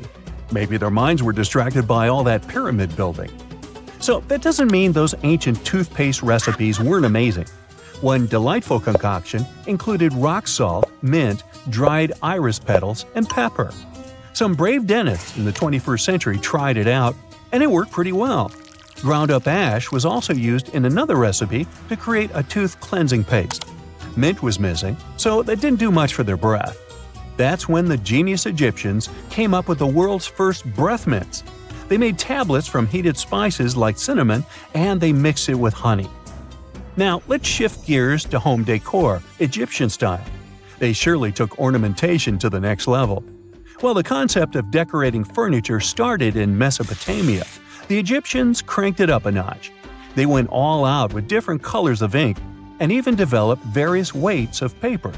Oh, and let's not forget about those cute little area rugs we all have in our homes today. Guess who came up with the idea? Yep, the Egyptians. They used the versatile papyrus plant to make those cozy rugs. And speaking of trends, the Egyptians loved their knickknacks. They had an assortment of small figurines in the shapes of cats, dogs, and people. These statues were made from various materials, like simple sun-dried mud to the ultimate bling of gold. It all depended on how loaded you were. The Egyptians were also all about farming, and they knew that clean water was crucial for their crops and animals. That's why they came up with some nifty inventions and techniques to make sure their land was fertile and their plants were happy. First off, they had the genius idea of using ox-drawn plows. They had two types of plows, heavy and light. The heavy plow would strut its stuff, cutting deep furrows in the soil, while the lighter plow followed behind, fluffing up the earth. But they didn't stop there. After plowing, the Egyptians would break up clumps of soil and sow the rows with seeds. To give those seeds a good old squish into the furrows, they'd march their livestock across the field, effectively closing up the furrows. But hey, all that hard work would be pointless if their seeds were as dry as the Sahara. That's where irrigation comes into play. The Egyptians were so good at it that other cultures, like the Greeks and Romans, couldn't help but copy their techniques. Now let's switch gears and talk about the marvelous architecture of ancient Egypt. These folks weren't just skilled farmers, they were also architectural maestros. They built these fancy canals to carry water to farms and villages, and boy, did they know how to make those canals look pretty. Just imagine strolling along a canal lined with ornate structures. The pharaoh Ramesses the Great was quite the overachiever when it came to construction. One of his mind-blowing creations was the construction located at Abu Simbel. This building was designed so that twice a year, the sun would shine directly into it and illuminate the statues of Ramesses. And let's not forget about the corbelled arch. Without this architectural gem, we'd be missing out on some mind-boggling structures like the Great Pyramid. The Egyptians knew how to make things stand tall and proud, thanks to their engineering and construction wizardry. They built grand halls and inner sanctums that make your jaw drop. And some of these temples doubled as astronomical observatories. In 1850, French scientist Auguste Mariette went to Egypt looking for manuscripts, but accidentally found a head of a sphinx sticking out of the dunes. He cleared the sand and figured out the sphinx was guiding the entrance to some underground construction. Several months later, he finally entered the Serapeum of Saqqara. Inside, he found an enormous granite sarcophagi with remnants of 64 bulls. Scientists are still amazed by the tech that the ancient Egyptians used to transport those enormous boxes. The Serapeum was built around the year 3000 before the Common Era. It was an underground tomb built to honor the sacred Apis bulls of ancient Egypt. It had a long hallway, almost 500 feet long, with giant stone rooms on both sides. Some of the sarcophagi weighed as much as 50 average cars, and all of them were made with super precision, with exact 90-degree angles. These sarcophagi were beautifully decorated with hieroglyphs and carvings that told stories about the lives and importance of the Apis bulls. Now, there are 24 sarcophagi left. In ancient Egypt, Apis bulls were very special animals connected to the deity Ptah. They thought the bulls carried Ptah's spirit and wisdom, helped the pharaoh, and protected the Egyptians. Priests looked for special markings on young bulls to find Apis bulls. It could be a white triangle on its forehead, which symbolized divine light, a shape on its back like a vulture's wing, and a scarab shape under its tongue, which stood for rebirth. If a bull had these signs, they believed it was chosen by Ptah and treated it like royalty. The chosen bulls lived in a special temple in Memphis, the city where they worshipped Ptah. They received the best care and offerings from visitors who wanted their blessings. When an Apis bull passed away, it was treated with great honor and mummified. When Mariette entered the Serapeum, he noticed traces of rollers on the gallery's floor and found 2 wooden horizontal winches. Each had 8 levers. Later, other explorers saw double rails. The burial chambers were lower than the hallway floor. To get the boxes into place, workers filled the chambers with sand so the sarcophagi could be rolled in straight. Then they slowly removed the sand to gently lower the boxes into perfectly cut spaces in the bedrock. A carved stone sign found in the Serapeum said it took 28 days to move just one sarcophagus and its lid into its spot during the time of Ptolemy II. The extreme precision of the sarcophagi with 90-degree angles also has an explanation. Ancient Egyptians wrote texts, or rather, papyrus, on geometry a long time ago. It shows that they knew the approximate number pi and could calculate the volume of a pyramid with its top cut off. If they could figure out complicated math like that back then, It makes sense that they could also carve perfectly flat surfaces 500 years later. All this sounds pretty legit, but some people think certain things don't add up here. The size of boxes is way larger than the size of bulls, yet they buried pharaohs in tiny coffins that barely fit their bodies. The sarcophagi are made out of granite with crazy precision, and they could have just used limestone, which would have made things way easier. The transportation of the boxes seems pretty simple, but only in theory. If one person could pull about 440 pounds, then at least 250 people would be needed to pull just one box. The tunnels in the Serapeum are really narrow, only about 2 feet wider than the boxes themselves. There's no way hundreds of people could have squeezed into those tight spaces to pull the boxes. And even if they did, how would they turn the box in the cramped corridor, lower it into its niche, and place it perfectly in the middle? Somehow, they did this 24 times, and every box is centered perfectly. Plus, the chambers were dusty, and there were no signs of soot from lamps. This means they must have worked in almost complete darkness. The real use of the boxes could also be different. A long time ago, even before the Egyptian pharaohs ruled, the local people already knew how to use fermentation. It happens when tiny organisms called yeast eat certain ingredients like starch and turn them into gas and ethanol. So someone in ancient Egypt probably put food like barley, bread, and even meat inside a giant stone box, then closed it tight with a heavy lid. These stone boxes, carved from granite, were so precisely made that they were almost completely sealed, so nothing could escape from it. As the yeast inside the box started working, it created more and more CO2 gas. It built up pressure inside the box. The granite boxes were incredibly strong. They could handle more pressure than a car tire can hold. When granite was squeezed under such pressure, its crystals produced a tiny electric charge. This effect was possible because granite contains quartz, a material that reacts to pressure this way. The process also needed meat or animal parts, possibly to help the yeast grow better.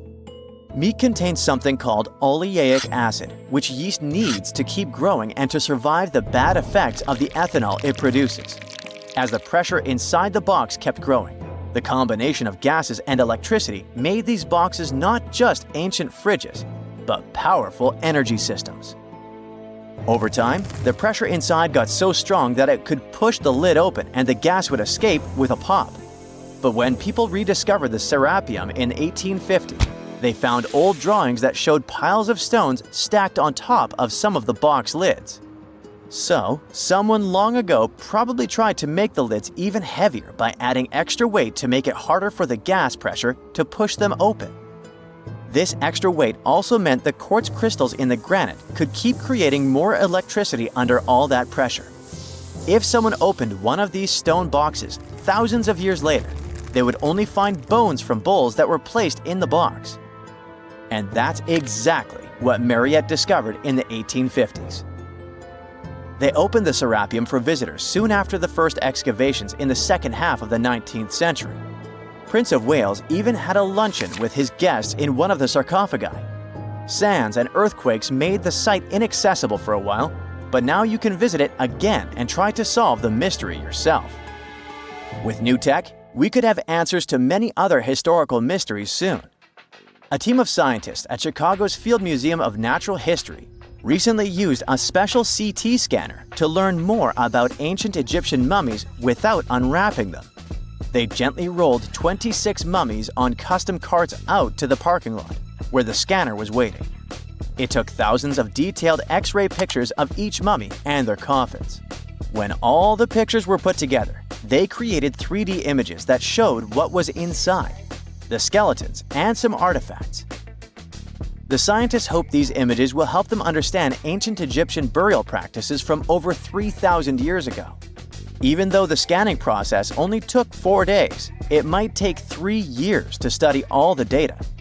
But scientists were able to learn some personal details about the mummies. One of the most popular mummified individuals at the museum, Lady Cheneta, was a woman who lived in ancient Egypt about 3,000 years ago. It looks like she passed away in her late 30s or early 40s. To make sure her body looked complete for the afterlife, embalmers put stuffing in her neck to keep it from collapsing. They also placed artificial eyes in her sockets, so she would have eyes in the next world. She was wrapped in fancy linen and placed in a beautifully decorated coffin. The scans revealed that it had been carefully crafted with a slit at the back, which embalmers used to fit the body. There were also some artistic details on the surface, like markings for her knees. It looks like her burial was on the scale of a high-end luxury car. Miles and miles of yellow sand, treeless mountain ridges, and scorching hot sun over your head. And suddenly, something you'd never expect to come across in a barren desert. A small group of overexcited people. They're as happy as you would be if you'd won a lottery. They've just found an ancient tomb, once flooded with its walls in bad shape. But the stuff they discovered inside proves that this is the burial site of one of Egypt's most mysterious pharaohs. Historians have been hunting for his tomb for years, but no one expected it to hide ancient treasures. Fast forward. After careful examination of the site, Egyptian officials have announced the discovery of the tomb of King Thutmose II. It's the last missing tomb from Egypt's 18th dynasty. And this is also the first royal tomb found since King Tutankhamun's was discovered in 1922, in more than 100 years. A team of Egyptian and British archaeologists found the tomb in the Theban Mountains area, west of Luxor, near the famous Valley of the Kings. Before this, the site was only known as Tomb C4, but during their excavation, the team found clear evidence proving it belonged to King Thutmose II. Archaeologists actually found the entrance and main tunnel leading to the tomb in 2022. But at first, they thought it belonged to a queen because it was near the graves of Thutmose III's wives. It was also close to Queen Hatshepsut's tomb. Originally, it was prepared for her when she was just a royal wife. But everything changed when she became pharaoh. But we'll talk about this twist of fate a little later. But soon they realized that their discovery was much more significant. They found alabaster jars with Thutmose II's name and the words "deceased king" written on them. That's when they realized that the tomb was actually his final resting place.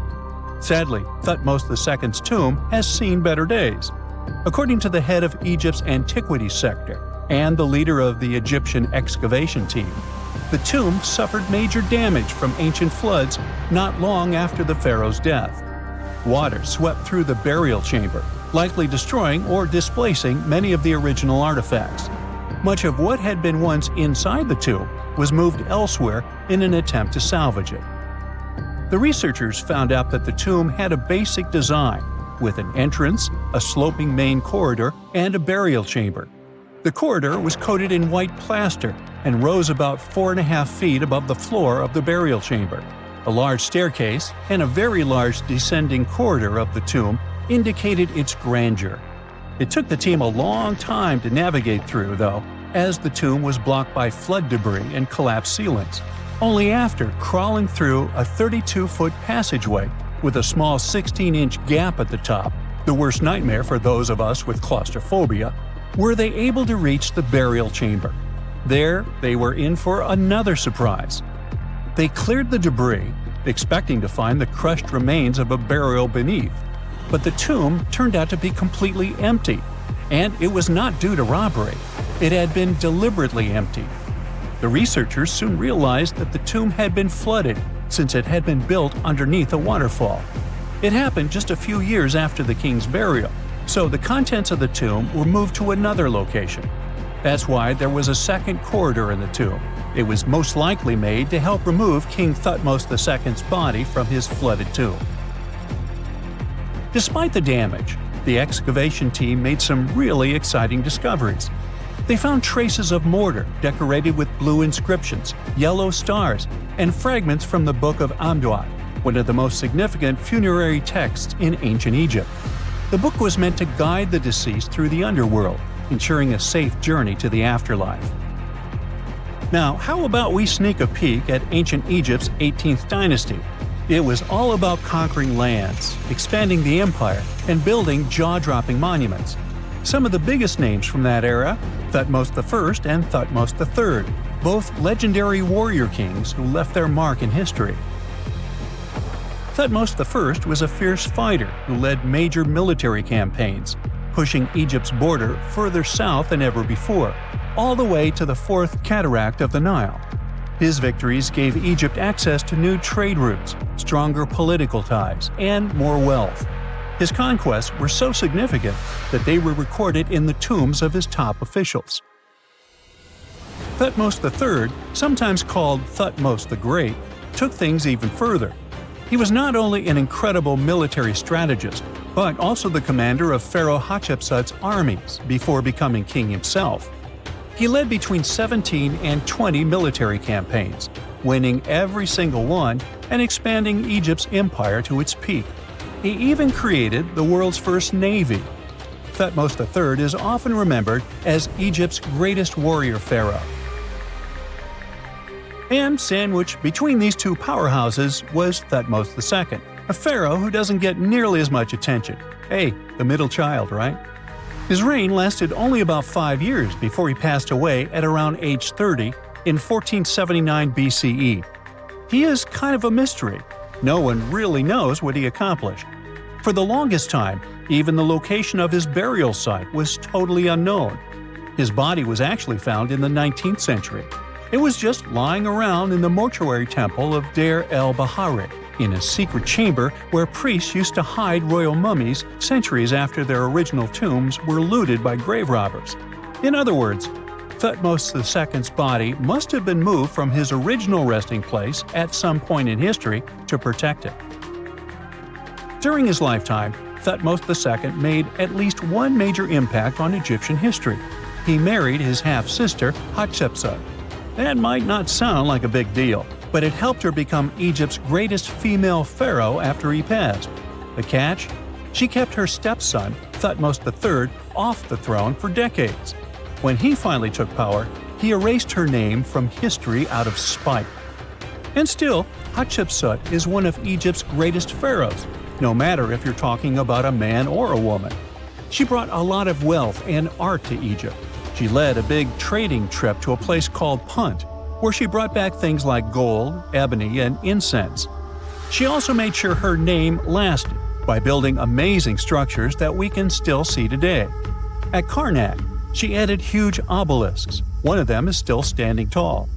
She also was the one to build the Temple of Deir el-Bahari with its countless columns. She was buried there. Interestingly, Hatshepsut was often shown in art as a man with muscles and a beard, like how pharaohs were usually depicted. But she made sure there was always something in the artwork that reminded people she was a woman, like calling herself Daughter of Re or His Majesty herself. When she passed away in 1458 BCE, Egypt wouldn't have a female ruler as powerful as her until Cleopatra, about 1400 years later. According to Egypt's Supreme Council of Antiquities Secretary General, isn't that a mouthful? Hatshepsut's name actually appears in Thutmose II's tomb, meaning she might have even handled his burial. As for their final resting places, well, Hatshepsut was buried in the Valley of the Kings, and Thutmose II's mummy is now in the National Museum of Egyptian Civilization, alongside other ancient Egyptian rulers. It gives visitors a rare chance to see the remains of a nearly forgotten pharaoh. Now, experts consider the discovery of his tomb to be one of the most significant in recent years. The artifacts found there add important details to our understanding of the history of the region and Thutmose II's rule. And even though the tomb's design is fairly simple and follows the same architectural style preferred by later Egyptian rulers, its historical importance is undeniable. In any case, the mission isn't over yet. Archaeologists are now focusing on solving another mystery. Where did the rest of the tomb's contents end up? The team is determined to continue their search. Who knows what other secrets they will uncover that have remained hidden beneath the sands for thousands of years.